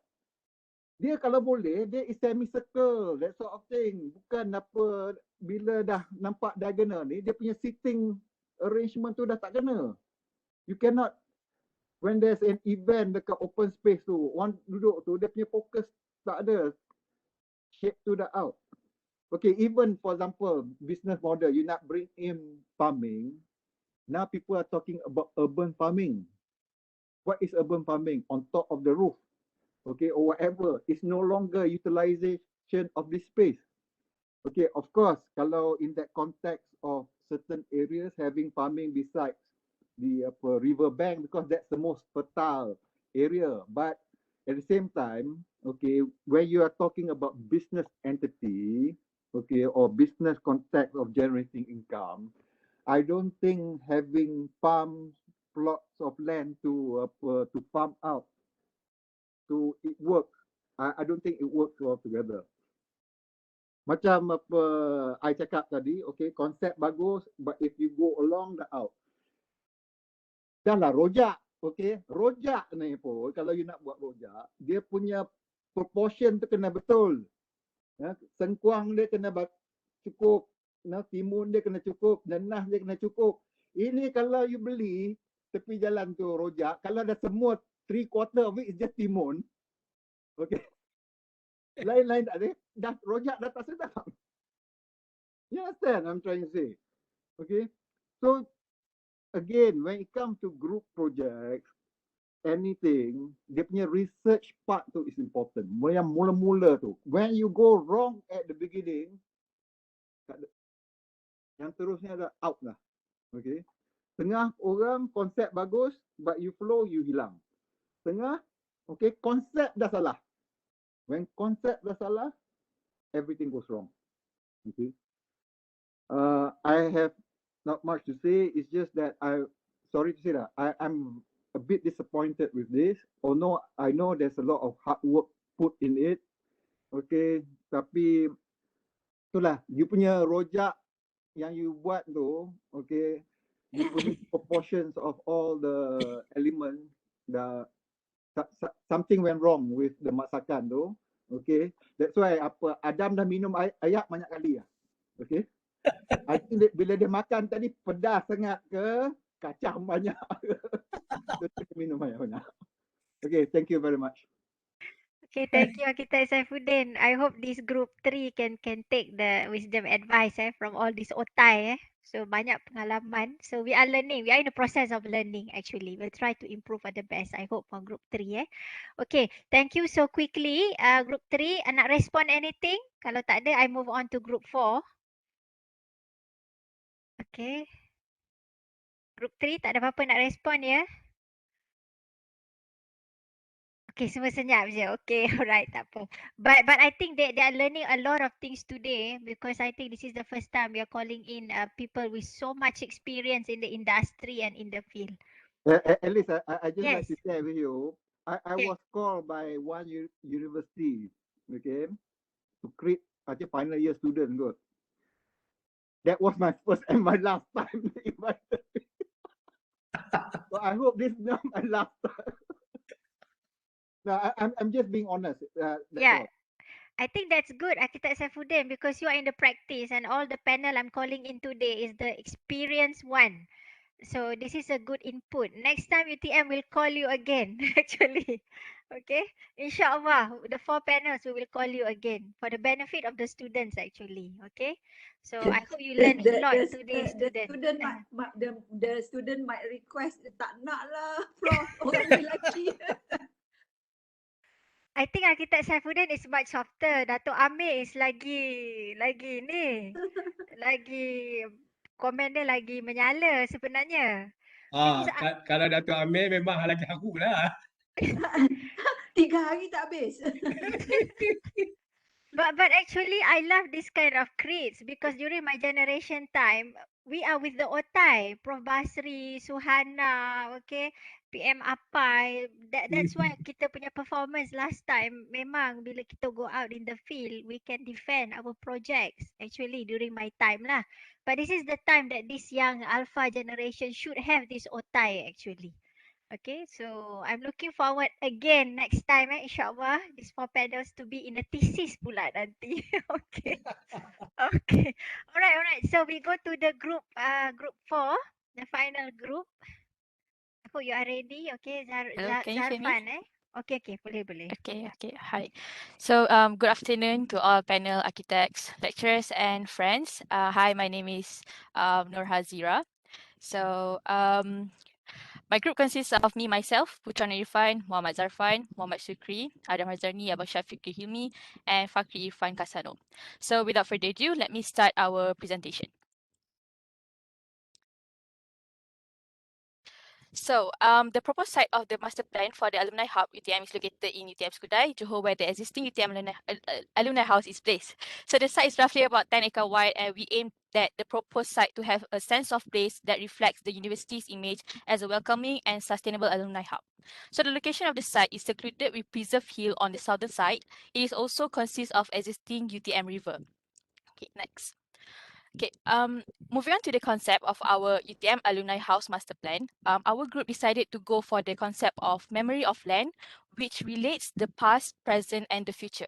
So for the design approach, we decided to go for a sustainable design as we aim the future UTM Alumni House to be sustained for a long time. Next approach is towards vernacular architecture, which reflects the climatic factor and, of course, some of UTM identity elements such as its roof. Another point is to provide interactive spaces that welcomes everyone upon entering UTM boundaries. Okay, next one. Okay, referring to this phenomenal architecture, phenomenological theories such as Daniel Libeskind and Peter Zumthor focus on sensory design in order to create an architecture place that is both experience and architecture users. Users' experience of a journey needs to be considered when designing according to the theory of phenomenal architecture. The theory also explains that the manipulation of space, material, light, and shadow which may be responding to the site forces that is displayed in order to produce a memorable encounter through human senses, which relate back to our concept, which is the memory of land, where there's past, present, and the future. Okay, next. The hypothesis of this phenomenal architecture is that it encourages the integration of sensory perception and cognition, which may result to an abstract, observed, and perceived experience. Another point is that phenomenology emphasizes the quality of spatial experiences and deals with human life world, where we identify it as the student's life in UTM. Here are some of the images taken in UTM in the early 80s. Firstly, the view of UTM College from far that we identified, which resembles as village organization. Next, the symmetrical element of the building in UTM, and the significance of the staggered roof at the UTM faculty auditorium. So next slide, I will pass to my team, Putra.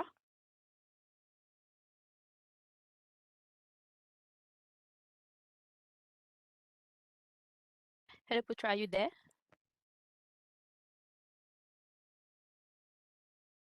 Okay. Maafkan saya lupa nak mute. Okay. Hi, Assalamualaikum, and a very good afternoon. Thank you, Azira, for the earlier presentations. So right now we are going to master planning programs, which we decide to have like a multi-purpose hall, commercial lots, a jogging track, installation and sculpture, and also a campsite. Okay. So we're going next. So for the to make those reality and practical, we choose to have a few precedent studies to make as our guidance. For the first one is Lee CTA Innovation Hub, which is for the idea of a multipurpose hall. The idea is to have like a enormous and a double volume for the spaces to have so that it can cover any events and also programs and also sports which is related with the Padang Kawat and also UTM events. Okay, for the next one is Rumah Botol, which is located at Bandung, Indonesia. This one is we want to practicality it into a F&B, which is a commercial lot. Because the commercial lots, it have a sustainable approach. So we decide to have like using a sustainable material with an effect such as you can see inside of the video, it brings the effect of light into the area. All right, so can we go to next precedent study? Okay, next one is it is a floater location Guangzhou, China. It is an installation of a bamboo. Sorry, because it doesn't have a video yet. So it show where the location of installation is nearest with the F&B or plaza so that it can entertain some of the orang yang datang ke situ lah. And also the speciality of the bamboo, it macam menggunakan material material nature and also it can produce like entertainment sound lah. Okay, tak apa, next. So we go to next present study, which is a jogging track and installation. This one is also for the idea for the jogging track installations. It located at Brazil, and the specialty of it, it have an installation that can integrate with the people that using in the area. So can we go next? Zafnex.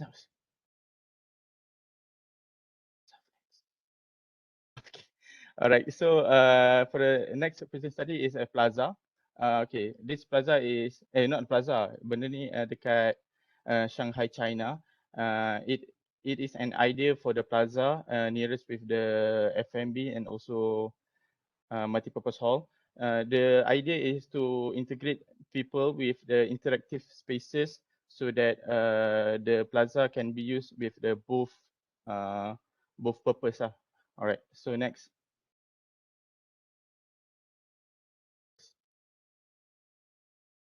All right. So the another present study is it is idea for the campsite. So it is located at Gilan, Iran.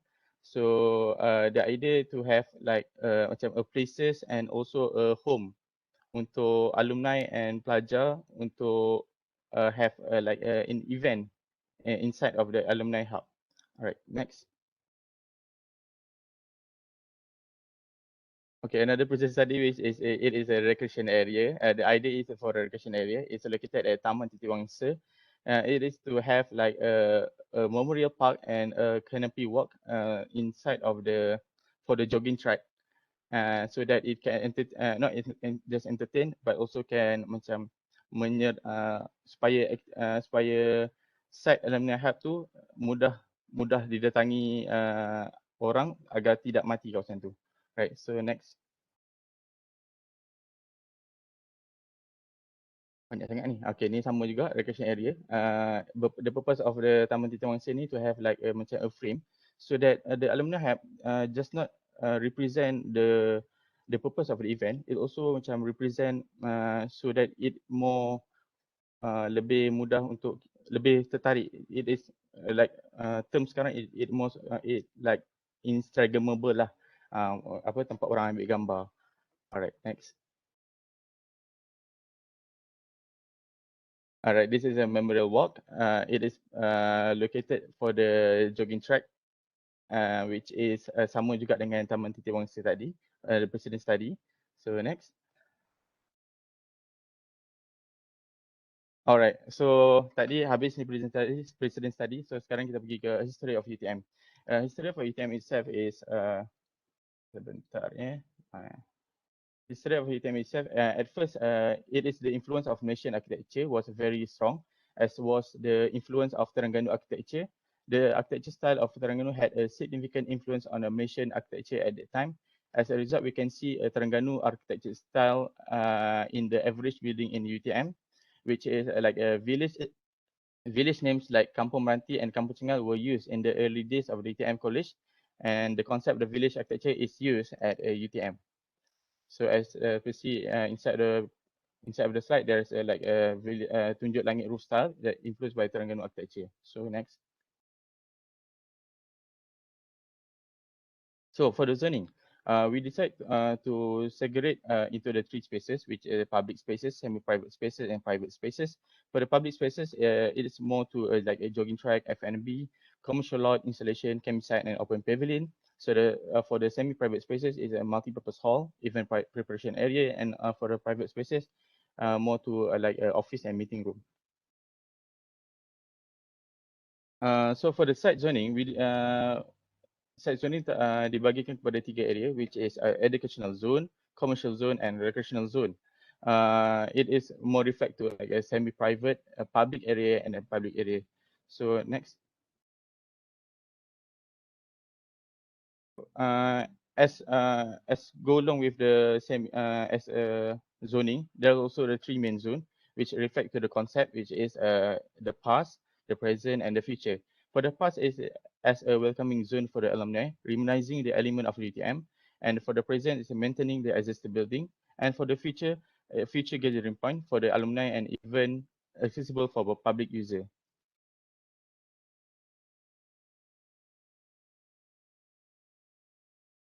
Okay, so the site zoning for the past is to have a spaces which include historical element. For the present is to the routine that is happening during that time, which is Rumah Alumni and Rumah U.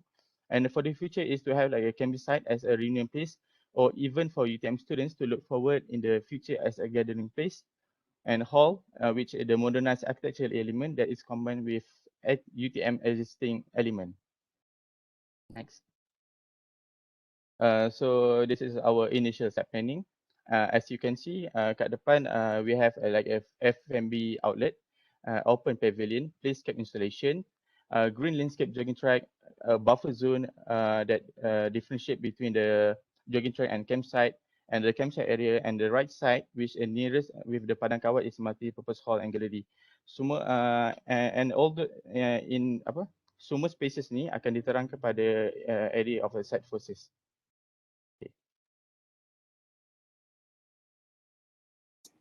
Okay, thank you. Okay. Okay. For this slide, it will show the site forces into the site purpose. How the site planning response towards the site surrounding at UTM. Okay. First of all, the existing proposed site does not have any connection to the student and alumni because it lack of the facilities that it will help to make the site response more interactive and functional. And then also the existing proposed site does not have proper facilities to be integrated if the event is happening since the proposed site near with the Padang Kawat, which is have an event that's like Kawat Kaki and then FESCO event ceremony. Okay, for the view 1, it shows how the site will be attract to the user primarily for the student and jabatan. Okay, because the main road of Jalan Ladang was the shortest road to access the highway, which is the Gate B UTM. And then the reason why the multipurpose hall being proposed near with the Padang Kawat is to relate back with the annual event such as FESCO annual event and then Kawat Kaki if happen. Although the commercial area here, which is here, that being located at the center of the proposed site, is purpose for attract the student to acknowledge the facilities and then untuk gabungkan student tu bersama dengan alumni, so dia ada communicate for the reunion lah. Okay. And then it's facing to the Jalan Kempas, which is before they turn to the Jalan Kempas. Okay, then for view 2, it shows how the proposed site opposite to the proposal of bicycle track that will create a continuation from the surrounding of the site into the proposed recreational area as interactive activities for the user primarily of UTM such as student and alumni. Okay. On the view 3, it shows how the frontage of the proposed site will be located and commercial area to attract the public and students to visit. Then the recreational area on the right side, as you can see, it will be integrated with the commercial area, which will help to bring calmness and to act as a cooling system to absorb heat in the building.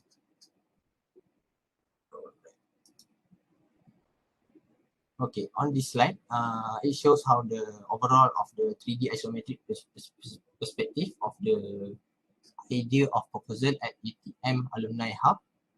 Okay, there are several ideas on using passive design and sustainable design approach and modular design. Although the greenery parking being proposed is to make the area is more flexible, it's just not be a car park area. It also can be an event area if there one. Okay, that's okay. And I for the next continue one, with part 3. for the next one is for the multi-purpose hall. We want a building that can accommodate users not only in terms of function, but also in terms of comfort. So the basic idea to be more sustainable, vernacular, and able to give a modern impression should also be able to provide comfort for users. That's why we made a multi-hall with more than one volume to give a feeling of flexibility for the users. We adopt the the roof shape of Tunjuk Langit because it is suitable for the local weather and in harmony with a lot of buildings in UTM. We're also using an unusual material from glass bottle as the facade of the building, which will give a new perspective on reception of light into the room. Okay, next slide.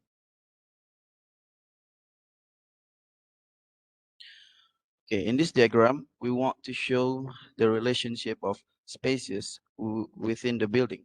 As you can see, the hall is in the center of the building as the center of activity. The function of the building itself is to accommodate indoor activities such as sports, weddings, and etc. That's why we provide multi-game court in the building. We also provide plaza as a green open area because in front of the site often used for outdoor activity. Next slide.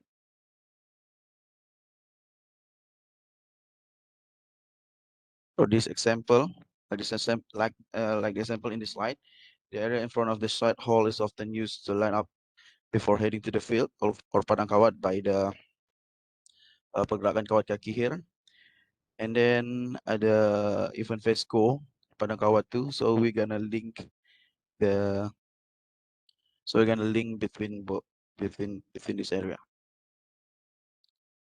Okay, boleh next slide. Okay. Because of the close relationship between the field, Padang Kawat, and the alumni area, we plan the area to be able to be used as well as possible for outdoor events. As you can see, we provide a place in front of the alumni house as a place of preparation. As you can, and the clear road access for the marching event will intersect with an open space. And then the third is we hope the multi-purpose hall here gonna link the field and alumni area. After that, there are gonna be a reciprocal relationship between both areas. Okay, next slide. Okay, and this is the view of the building from Jalan Ladang. Okay, next. Okay, for the commercial area, the idea is to make the building is more sustainable and functional for the user. Okay.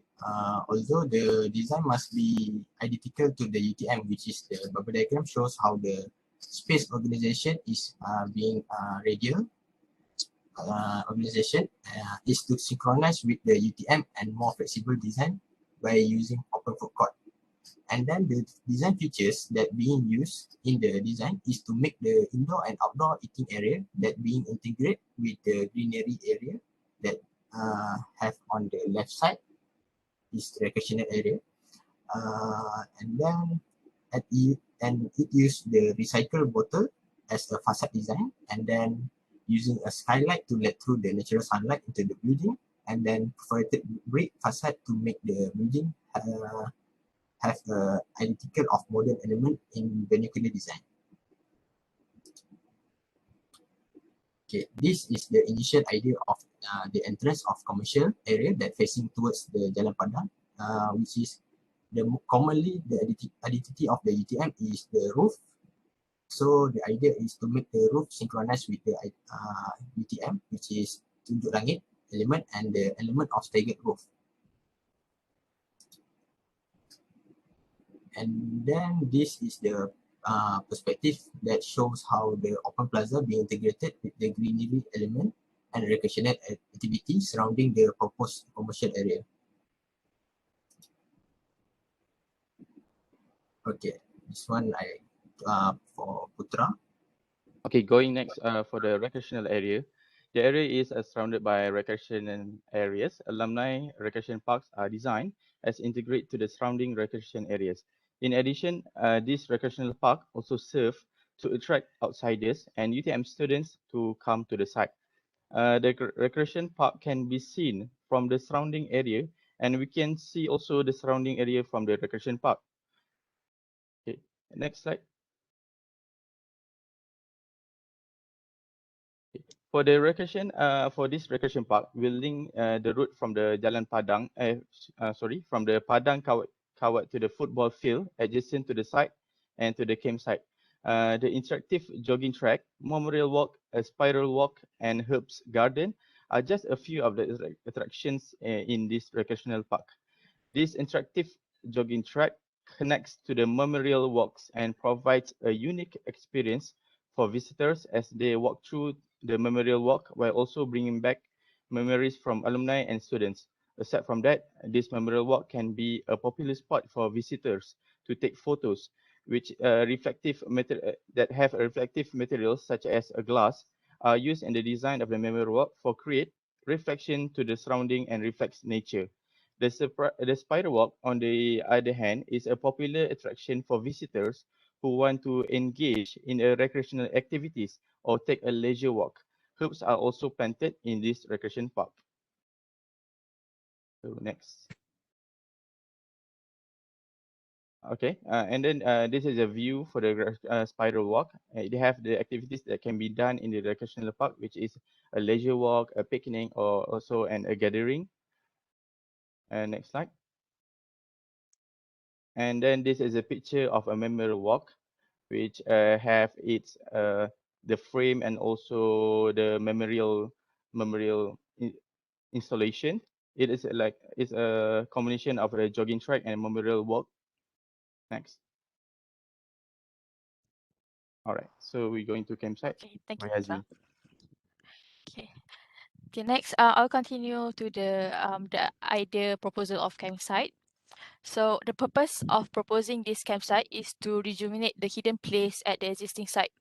As it is proposed in the recreational zone, the aim is for both UTM people and the outsiders, such as the alumni, to actually come back to this, make sure that this part is alive. So the student resembles the presence of users in UTM. Therefore, the campsite can be a place for them to gather and engage with outdoor activities within UTM boundaries. So as the site is also provided with commercial areas such as the F&B area. So on the other hand, the alumni resembles the future, where the campsite act as the future gathering point for the alumni to meet again. So for instance, it may be a place for the alumni to come back to UTM to meet with the rest of their friends to reminisce about their beautiful memory as a UTM students. Other than that, another point is that the campsite is a place for the alumni to gather, because I believe that the alumni barely enter and hang around their old college, such as all the facilities, the old facilities, because that is purposely for the students. So therefore, I think this place will be a gathering point for the alumni. Okay, next. Okay, another purpose for the campsite proposal is that the location is well identified by users of Jalan Ladang. Instead of users such as student need to go up to Balai Cherap, which is a hill a bit far away from the center of UTM, and they usually gather for like the barbecue activity. So here next is the I'll proceed to the planning of the campsite.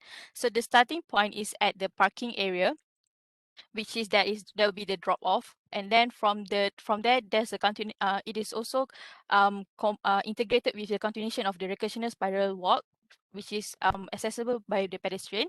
And at the entrance of the campsite is located a large open pavilion, which act as a platform to integrate the present, which is student or other users, and the future, which is the alumni, when they come back, to have to create a relation where they can be and there will be all the installation to attract them to come there.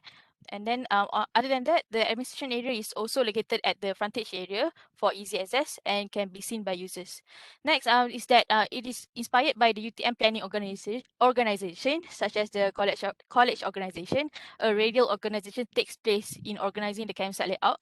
So the pedestrian walkway acts as the main axis that connects each lot, and it is covered with greeneries. So next, with the provision of 3 camping areas, where each area consists of 4 camping lots, which can be accessed by the UTM users and also the alumni. Other than that, the location of the proposed campsite is also easy to be accessed, because it is located at the second gate, near to the second gate of UTM, and not far from the entrance of the main UTM gate. And responding to the site context, where there's a preserved field on the backside of the existing alumni house. Okay, next slide. So here are some of the few facilities provided in the campsite, where there's outdoor camping lot, rentable tent, barbecue pit, fire pit, outdoor sports court, such as badminton court, and also provided eating area, and not to forget the public toilet and musola. Okay, next slide. Azira, you have So about yes. 1 minute to complete. Okay, sure. Yeah. Okay. Okay. This is just a modular idea for the campsite. This is a very rough one. So maybe you can go to next slide to show the perspective. So this is the perspective of the initial idea of the entrance to the campsite. Okay, next. And this is the facilities area on the campsite, which implements a similar from the design from our case studies. Okay, next slide. Hello, Zarfat. Okay. Proposing a large open this is the open pavilion that can integrate from the continuation of the recreational walk. Okay, next slide.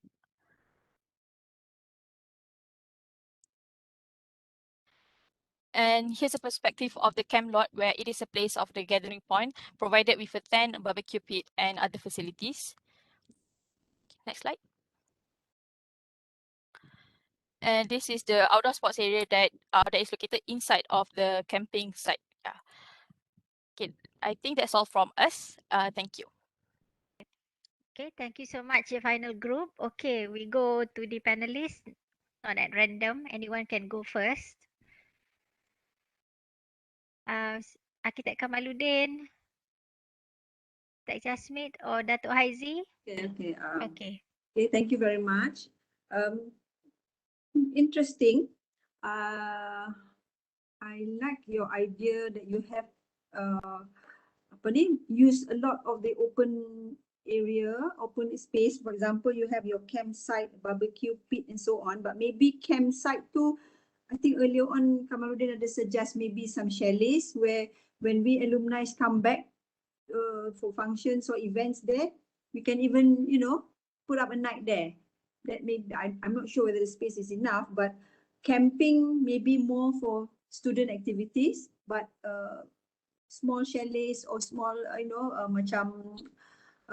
small chalets lah, where alumni can rent for the night if we are going there, and can be interesting. And especially you have barbecue pit. If we kalau alumni ada malam tu ada dinner and all that, we can have barbecue dinner and so on.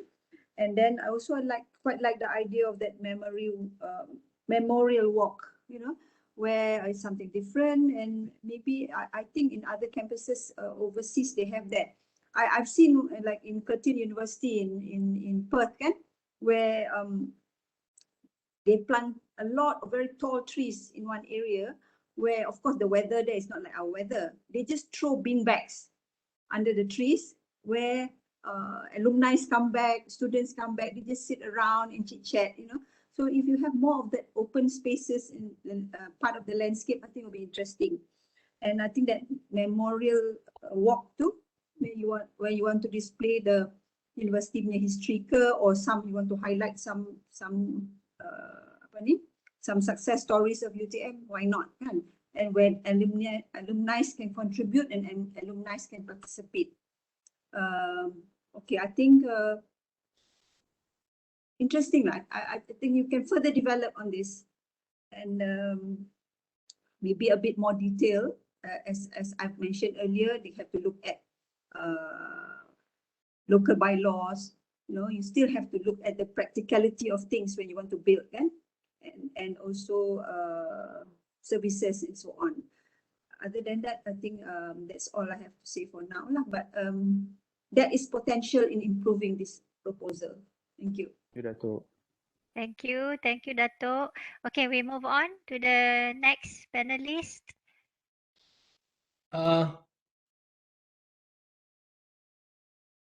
I ingat this group 4, dia punya approach very straight away down to earth, to the real aspect of activity happens over there. Yes. I suka dia tunjuk orang kawat tu punya bermula daripada depan nak propose dewan tu. So dia tak kira that activities ataupun that tradition. Dia kata kita bagi dia orang untuk still berkawat masuk dalam tu. Dan the dewan is there, alright. It's just about the design. Again, it's subjective. I tak nak comment design. You boleh mungkin improvise because taste is different. Tapi dia punya planning as overall tu nampak very down to earth. Cuma the commercial buildings yang kat depan tu, when you look into a perspective, nampak macam rest and service area. Dia punya I don't know, because terlalu too simplistic sangat, nampak super sangat. Jadi kita rasa macam hilang pula. Dia memang tak overshadow the existing building. Cuma I think dalam approach yang macam ni, dia kena marriage lah, ada kahwin kan. Yang baru dengan yang lama tu pun kalau boleh kita refurbish dia, tak tinggal lah kan. Macam sekarang dah lama macam okay lah, kau duduk situ. I think there's still you still need a connection between the Dewan and the alumni house. And there's I mean between the Dewan, belakang tu ada service road, I think ada road kan. Between Dewan tu ada jalan. Ialah service. Tapi if you are people from the Dewan, you want to go to the buildings, for example dekat alumni house tu, ada pintu belakang dekat service tu. If there is a pintu belakang, there should be a proper connection lah. Sebab sekarang dia punya masalah ialah intervention of the roads. The service road in between there, dia akan interrupt antara Dewan dengan alumni punya house. Kalau kita nak lalu jalan belakang tu. Kalau kita boleh, if you all can find some other ways, antara padang kawat tu maksudnya pergi, I don't know whether it's enough space or not. Yes, pergi belakang tu sebagai service. So that kita break the road in between alumni house dengan Dewan. Di situ kita boleh jadikan ruang integration between alumni house dengan Dewan, and then it's going to be interesting. Satu, the rumah you tu, is it still the same function as this is now? Office, lepas tu printing. No, rumah you yang sebelah sana. Yes. Is it still the same function as it is now? Ataupun maybe kalau nak ada new function, and then you have to look into how refurbishment of that's going to be done. That's why I mentioned in the beginnings of the group 1, I think to us, kita kena ada existing building punya plan layout. So kalau nak buat, in fact kalau tak buat apa-apa restoration pun, still you need a new deco, for example, a new deco. Nak buat dalam tu kan, takkan okay lah, lantak kau lah rumah alumni macam tu. I think still need to be an interior design of it. Masukkan supaya you are not really, left it out. Ada. And then I think there is a existing Porsche for the alumni house. Tu kena mungkin dalam next ni detailkan balik tu. So when you do that, your approach ni nampak coherent antara one another. Yang macam Kak Long dah mention di belakang tu, I think betul. Kalau ada chalet lagi cantik, sebab maklumlah orang-orang yang orang alumni ni yang dia bagai ni kan, dia pergi tu mungkin takkanlah dia nak pergi mandi kat public bath tu. Kita adakan toilet untuk dia. Budak-budak okay, for the student okay. If I'm student those days pun memang macam tu, tak ada masalah, sukalah kalau macam ni kan. Tapi apabila lain dia peringkat umur di situ, dia yang datang lain cara dia. Lain cara dia kan, aurat dia lah apa semua kan. Dulu kita pun macam tu juga, tak kisah. Seluar bocor sana sini, kalau seluar I masih intip saja, jeans by jeans kan. Tapi sekarang lain lah, tapi nak cerita. That's a nostalgia. So maybe kita tengok, oh best lah this camping site. If we want to use it when we go there, tak apalah. Tapi kalau yang macam kata tadi yang tak mau guna tu, alah dia segan sikit lah. Anak-anak kalau dia bawa anak kau, okey lah pergi kau camping. Mak ayah sini kan, atuk nenek sini nak duduk di.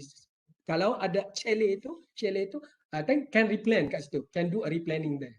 I like about the jalan yang nak pergi. Cuma depan ni, jalan ledang ni, and then the parkings they're going to convert into a green parking. Dia nampak dry sikit. Parking ni apabila kita bubuh, walaupun kita bubuh green parking yang boleh ada tumbuh rumput tu, tapi dia still vast and then still dry.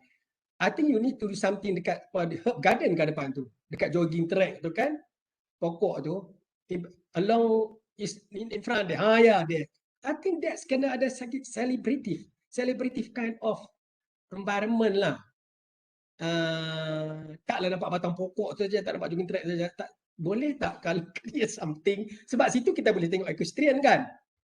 Boleh tengok apa bicycle punya ni, belah sana ada padang bola. So I think kena kalau interact the design cara macam tu mungkin okay. Cuma Hall of Fame kat mana kan, boleh tadi ada walk of pedestrian walk of memory punya tu kan, memorial walk tu. Kadang-kadang klien ni dia tak nampak tau. Dia tak nampak kita buatlah, kita arkitek ni kita nampak lah you buat pillar tadi, lepas tu mungkin dalam tu ada touch screen punya all this kind of things kan, tapi dia nampak macam apa bala kan tu, lepas tu pergi jalan betul kan ni kan, macam tu kan. Jadi kadang-kadang terlalu simple sangat pun dia jadi alamak, bagilah sikit macam tu. I nampak dekat this memory lane punya ni recreational area yang jalan tu. Because if you can have a sort of what you call canopy lah, ada bangunan lah untuk berjalan lagi cantik kot, architecturally ada lah kan. Kalau mungkin lah boleh enhance, that should be enhanced, masuk architectural intervention. Jangan just taruh benda tu saja.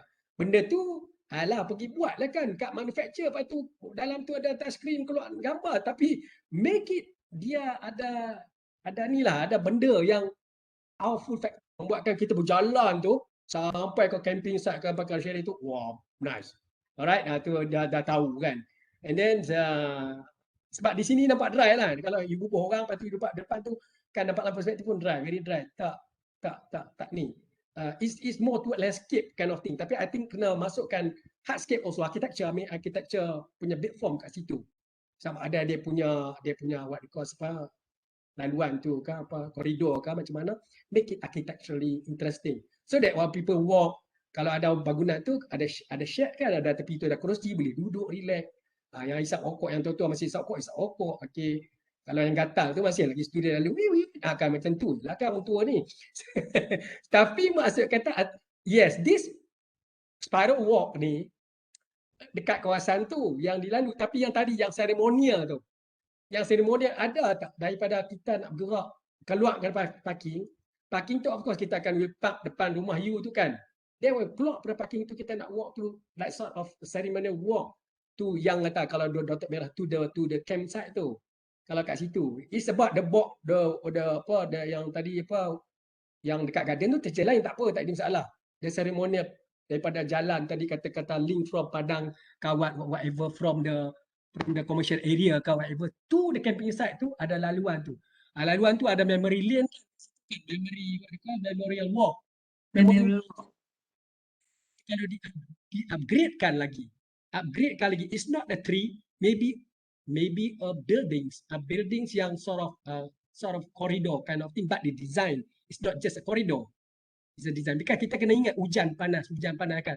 Bila musim hujan, tak lalu dah kita di situ. Tak ni. Boleh introduce some garden furniture lah, orang tua-tua kita jangan orang tua sikit butuh apa semua kan, roti itu apa buat cucu makan es krim sikit. Cuma itu I think.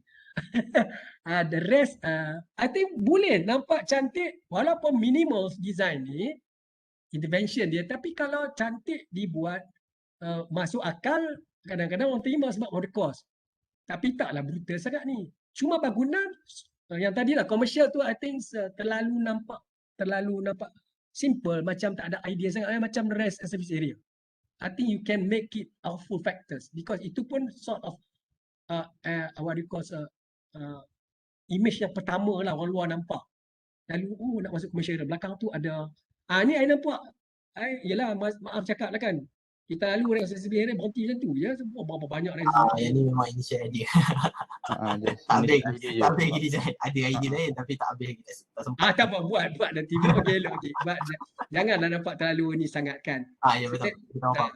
I think maybe itulah macam betul linkages between Dewan dengan Rumah Alumni.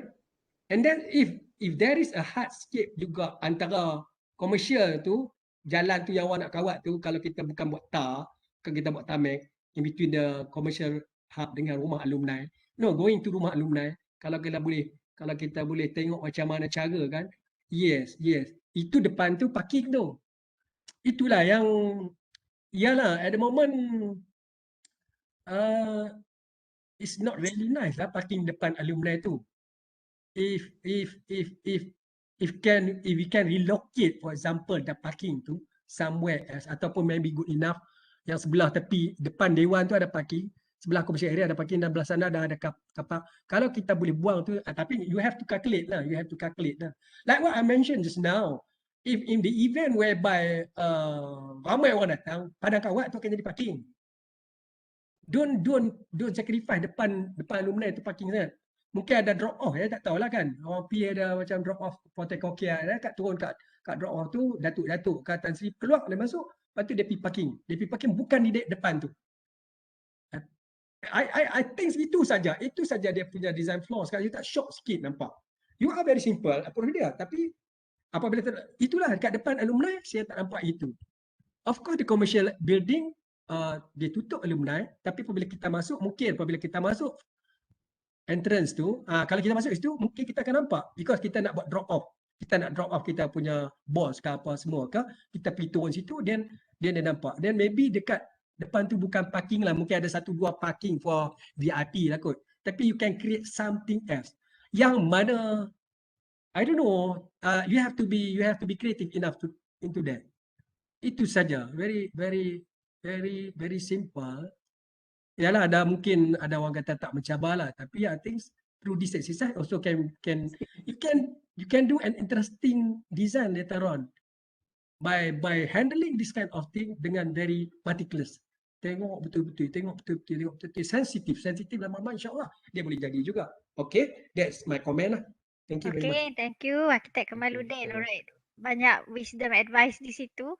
Okay, we move on Arkitek Jas and also Arkitek Saifuddin. Yes, I'll go ahead first.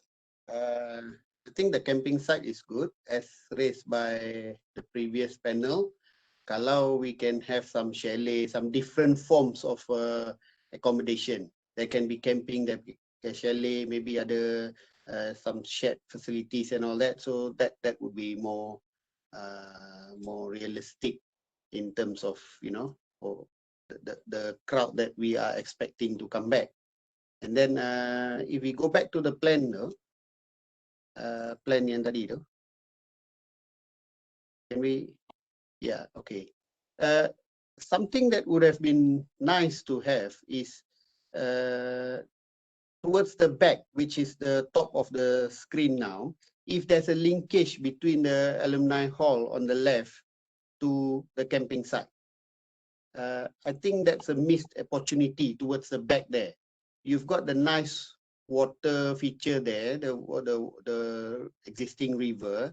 If we can utilize that as a boardwalk ke, petang-petang boleh pergi jalan-jalan. So even if they are staying in the chalet, they don't need to come through the front, through the commercial area, through the tarmac area to go to the multi-purpose hall. Let's say kalau malam ada dinner. So they can utilize the back portion. Now, I know it is very narrow kat situ. Tapi what is the possibility of going beyond the river? So you could have a little bit of a bridge going over and then coming back into this side. So maybe the brief said strictly only use this side of the river, tak boleh cross over, maybe. Tapi if possible, that would create some nice angle to it. You go over. That's not a river. So what is it? Dia lebih kepada macam parit je. Cuba Bukan tunjuk nak yang masuk ke UTM ke? gambar gate tu. Kita tunjuk je. So far we've been referring to it as a river, and I think the group two really try to utilize the river. So There is a river. Dia kecil je, tak dalam pun. Dia macam tu je. It's a river. Tak apa, even if it's kecil, tak apa. I mean, easier to go over. But somehow if you can utilize and create a linkage between the two sections. Now, if you go back to your plan, they nampak very isolated. The left hand side, the right hand side, then you got a in-between building, the existing building dekat tengah-tengah tu. The two buildings lah, the square building and the horseshoe building. Just. Yeah. Just. Interrupt sikit. Yes. If they see the river like parit, why not start putting enhance the river banks? Yes. Kan, buat promenade tepi tu. Baru ada universiti akan taking care of the river.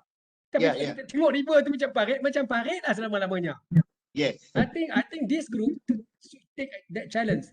Yes. I agree with you, Jaz. I think took that challenge and then refurbish balik tepi river bank tu. That's why yang the second tadi tu, I thought it was good. The second group, kalau tak silap, they were going lot of outdoor facilities, ada bridge keluar over the river, ada wakaf over the river, that kind of thing. Outdoor facilities. This one has got outdoor facilities, tapi they have segregated the right hand side to all this camping facilities, and then the right hand side is just the left hand side is just the multi-purpose hall. So they macam separated. So somehow if we could combine them, because depan tu, as what we all know, and Kamaluddin also said that we are using the car park. So the car park ni is a macam eyesore sikit. A big tarmac area with white lines drawn in there, and Malaysians like to park kalau boleh depan, right depan the front door. As opposed to some other cultures where they like to park the car hidden at the back, even in our homes lah. So if depan you are keeping the car park, that's fine. Then let's make the reverse side, the rear side tu kat belakang tu into more of a pedestrian walkway, pedestrian nice, you know. Low key, you jalan-jalan, anak-anak boleh main-main, because if the alumni datang balik, if you really want to make it meriah, you want them to bring their kids and, you know, introduce them to ni tempat papa study dulu, you know, to encourage them to look forward to going back into uni, that kind of thing. So I think you want to make it into a place for all generations, not just youngsters, not just the old alumni, tapi everybody lah. So if we can utilize that one, would be quite nice. And then the commercial area kat depan tu, again, I will question whether you really need to put the commercial area there. You have to look at it this way. Is this a commercial area macam the rest area? Because the rest area tadi Kamaluddin mentioned, so I raise it. Is it a commercial area where you are attracting people from the main road, from people who are going somewhere, nampak that rest area, they will stop by to beli makan or beli something? Or is it a localized commercial area where it is only going to serve the population around this alumni center? Kalau it is only serving the alumni center, it does not need to be such a prominent place in front. Dia boleh dekat tepi-tepi, dekat ujung-ujung, dekat belakang, as part of the multi-purpose hall area ke, part of the square building tu, building lama tu, refurbished, can be there. Do you really want to block the view and the grandness of that big old building tu by putting this very simplistic structure in front, very commercial structure in front? Kalau you want to attract people from the main road, orang yang nak pergi the main campus tu, you want them to, singgah sini makan, singgah sini beli beli whatever, then I think you can put it in front. If not, it can be hidden anywhere because it's just a little gift shop, for example. It can be part of the other facilities. So consider that, do we want to block that main area? Because with this now, you lalu depan tu, you takkan nampak the main building behind that. You are at street level. Your eye is at 5 feet above ground. And this building is going to block the whole view towards the back. So these are my two comments. Thank you. Okay, thank you so much, Architect Jas. All right. I hope this group can take a note on that. Okay, last but not least, Architect Saifuddin. Are you here? Okay. Okay. I tadi masa the first group I start dulu. Okay, jadi I end. And I personally want to end here for a very good reason. Okay. Satu is, okay, because I'm not going to repeat what I've mentioned or the other panelists have mentioned for the other groups. Okay. One have to understand what is an alumni building or alumni hub. Yang tu I rasa most of you all tak faham. Okay. And at the same time, the context of this site within the context of the whole UTM campus. Okay. And okay, normally kalau alumni building or whatsoever, okay, is a place where the alumnus pergi kat situ, okay, together, whatever. And at the same time, looking into the context, I'm sure within JB area or Johor kat bawah tu ramai alumni staying there. So most of the time dia orang nak pergi sana, okay, maybe nak jumpa kawan, okay, whatever. And where do they go? Normally they go to the restaurant, okay, to have a drink, and subsequently kalau ada event, that sort of thing. So that's why, okay, you have that alumni building dah ada kat situ. Okay, that's why the food component mesti ada. Any alumni building, food component mesti ada. Whether it's a restaurant, cafeteria, whatever, that component mesti ada. But I saw you circle tu. I did totally disagree to have that commercial area kat depan. Sama macam Jasmine mention tadi lah. Okay, why should you have it there? And I noted, okay, this is a general comment throughout. I think you all should forget about having that jogging track, that sort of thing. The whole campus is actually a jogging track lah.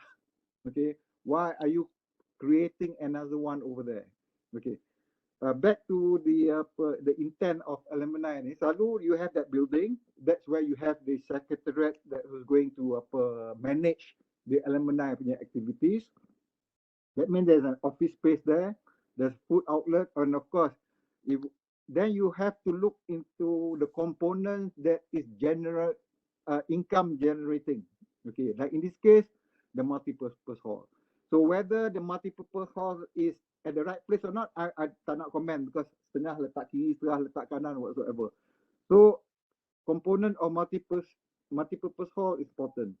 The other one, which I was expecting juga, but none of you all look into it. Of course, there's these two buildings over there. Tadi, I think the first group ada mention, the second group ada mention, the existing building ni tak ada architectural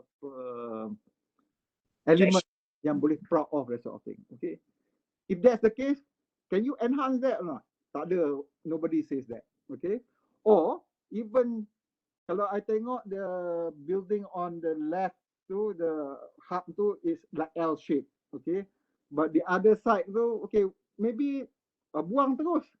Then you do another L shape then you become a U shape structure. Okay, kat tengah tu. And that's the focal point of the whole site. Okay. So because again this is a idea punya exercise, okay. So you explore your ideas, explore. Maybe one kata tak mau, demolish semua sekali, buang terus. Okay. I don't see that. I don't see that at all. Okay. Again, whether it's a camping site, whatever. Again, now towards the end, kita tahu it's a longkang at the back. It's not a river. All the way, no sungai, it's a longkang. Like I totally agree. Okay, Kamarudin kata, okay, let's bring something back to the back though. Okay, benda-benda tu. I think overall it's a good exercise. Okay, there are good points, bad points, that sort of thing. It's a learning process. But my advice is kalau betul-betul this project is a live project, okay, then there's two things you can do. One is the alumni themselves come up with a brief what you want out of this. So that's senang. Whoever, kalau whether it's a competition, whether it's a live project, senang dia nak buat to follow through. And this is a good exercise juga. With all the pointers that the panelists have mentioned, the 4 groups have mentioned, you gather that, come up with something. Okay. But as I said lah, tahu I alumni punya building ni, because remember tadi somebody ada sebut it's 20 years. Okay, 20 years. But remember, I dah left. Of course lah, Kak Long lagi lama pada I lah. Okay, 5 years dan I. So, kita tak pernah merasa kat tempat ni. So, to me, an alumni building, not necessarily bring the nostalgia sangat tu. It's a gathering place. It's a gathering place for activities. Okay, because kalau you nak nostalgia, then you drive around the campus lah. That's it. But here is where after driving around, kita nak berkumpul. Okay, nak grand dinner ke apa, or having coffee. Then at the same time, apa nak generate income for the alumni. Okay. And again, kalau you tengok ni, the components of the building for this exercise is very linear. Okay, kalau linear, depan tu kalau boleh, that's why the commercial bangunan tu should not be there. Biar kosong, you know, whether it's a garden ke apa ke, activities macam tadi apa, memorial walk, something like that. Okay, I think that's a general comment, a good attempt to get everyone involved over this. Maybe the most important, kalau this is going to be a live project, make sure we have a good brief to do that. Okay, thank you. Thank you so much, Saifuddin. I think Alright. betul, the project brief has to give them a very clear picture of what they want to propose. So I think maybe macam you pass us the project brief though, that's very general kan. So if it is going to be like Saifuddin said, if it's going to be a live project, I think the brief has to properly spell out lah what is expected. And I think I saw a note there that they are told not to demolish any of the buildings, right? Betul, Datuk. Betul, that's true. No, even it cannot be demolished. Where Enhance. Enhance. you It has to regenerate. Okay, Yeah. how you can do it, improve on that sort of thing lah. Has Okay. to be enhancement to it lah. Okay, so I think Architect Saifuddin has basically wrapped up the whole comments from all the panel from group 1 to group 4, which is very good. And the input from the alumni today is very, very good actually, that the student can start and do, because this is a competition. So we have 4 groups. So may the best group will win. And all of these 4 group will present their project to the VC nanti and to the top management and the board directors of UTM also. So I hope that all the students can take this opportunity and the comment and do your best. Okay. So dah pukul 2.20 and I think all the panel pun dah exhausted. But this is a very, very good session. I will have this another session and will call all these 4 alumni, okay, Arkitek Kamaluddin, Dato, Arkitek Saifuddin, Arkitek Jas, to come for our panel thesis screed nanti. Okay. So boleh ya, okay? Because your comment is so good and I'm really appreciating it. Bring back my nostalgic time dengan PM Basri, Prof Suhana, all those otai-otai. So this is a very good eye opener for me and also for all the students. Okay, so I think we come to the end. We can close today's session and event, but this not will be the end. There will be more to come, inshallah, in the future. And we will be having another SIGA reunion soon. And I had mentioned that to Arkitek Saifuddin, insyaAllah bulan 11. Bulan 11 saya akan buat another online reunion SIGA for all of the UTM alumni SIGA group. Okay, so I hope all of you can join in. Okay, so thank you so much. Before we end, Hazira, boleh kita ambil gambar? Yes, sure. Okay, this is My a daughter. memorable event. My daughter. PM Dr. Alice, boleh saya say something? Okay, boleh. Please, saya terlupa PM Okay, Syed Hisham. Okay, please. Okay, before we dismiss, thank you very much. Terima kasih to all our alumni, especially our great panel today, Dr. AR, Architect Nur Haizi, then we have Architect Saifuddin, Architect Muhammad Kamaluddin, and Architect Jasmine. So as a director of alumni, we really appreciate all this input and also congratulations to our student because just 3 weeks but you come up with such a great job. Of course, that we need to refine, and I really appreciate all the input given by our panel. Of course, they are all our pioneer, alumni, and with such a great experience. Banyak telah dikongsikan. That's why in this competition, actually combination of ideas, our future alumni, now our students here, and also our alumni. So that's why in this hub alumni ni, insyaAllah could be the first in Malaysia lah. Yang kita tidak tengok lagi di mana-mana universiti. So memang kita kalau base pada tadi kita sebut kata mungkin brief, memang brief kita agak general, so we don't have much specific, but we want to really create a good hospitality for our alumni. So we need to define somewhere lah the facilities, the building and the environment that can attract when our alumni coming back to UTM, because alumni ni bukan local saja. So we have 10,000 of alumni all over the world, and locally we have 150 over. So insyaAllah kita akan establishkan juga 75 negara chapter. InsyaAllah the next coming 10 years. So that's why it's very important to market this alumni hub become one of the great icon of UTM in the future. So it's great. Again, thank you very much to all our panel, and thanks to our students as well. Thanks to the Department of Architecture. InsyaAllah, we looking forward for next next stage lah for the final preparation and presentation. Thank you. Okay, thank you so much, PM Hisham. Okay, it's a session for sesi bergambar. So I hope all students, you can switch on your camera. It bukan senang nak dapat all these 4 otai to be with us today. So luckily all of them are free to be with us. So saya harap you boleh buka you all punya kamera. And Hazira, can you please snap a photo and tell us when we should smile? Kalau tak kita senyum aja tak tahu. Alright, okay. Okay. I think okay dah. Okay, 1, 2, 3.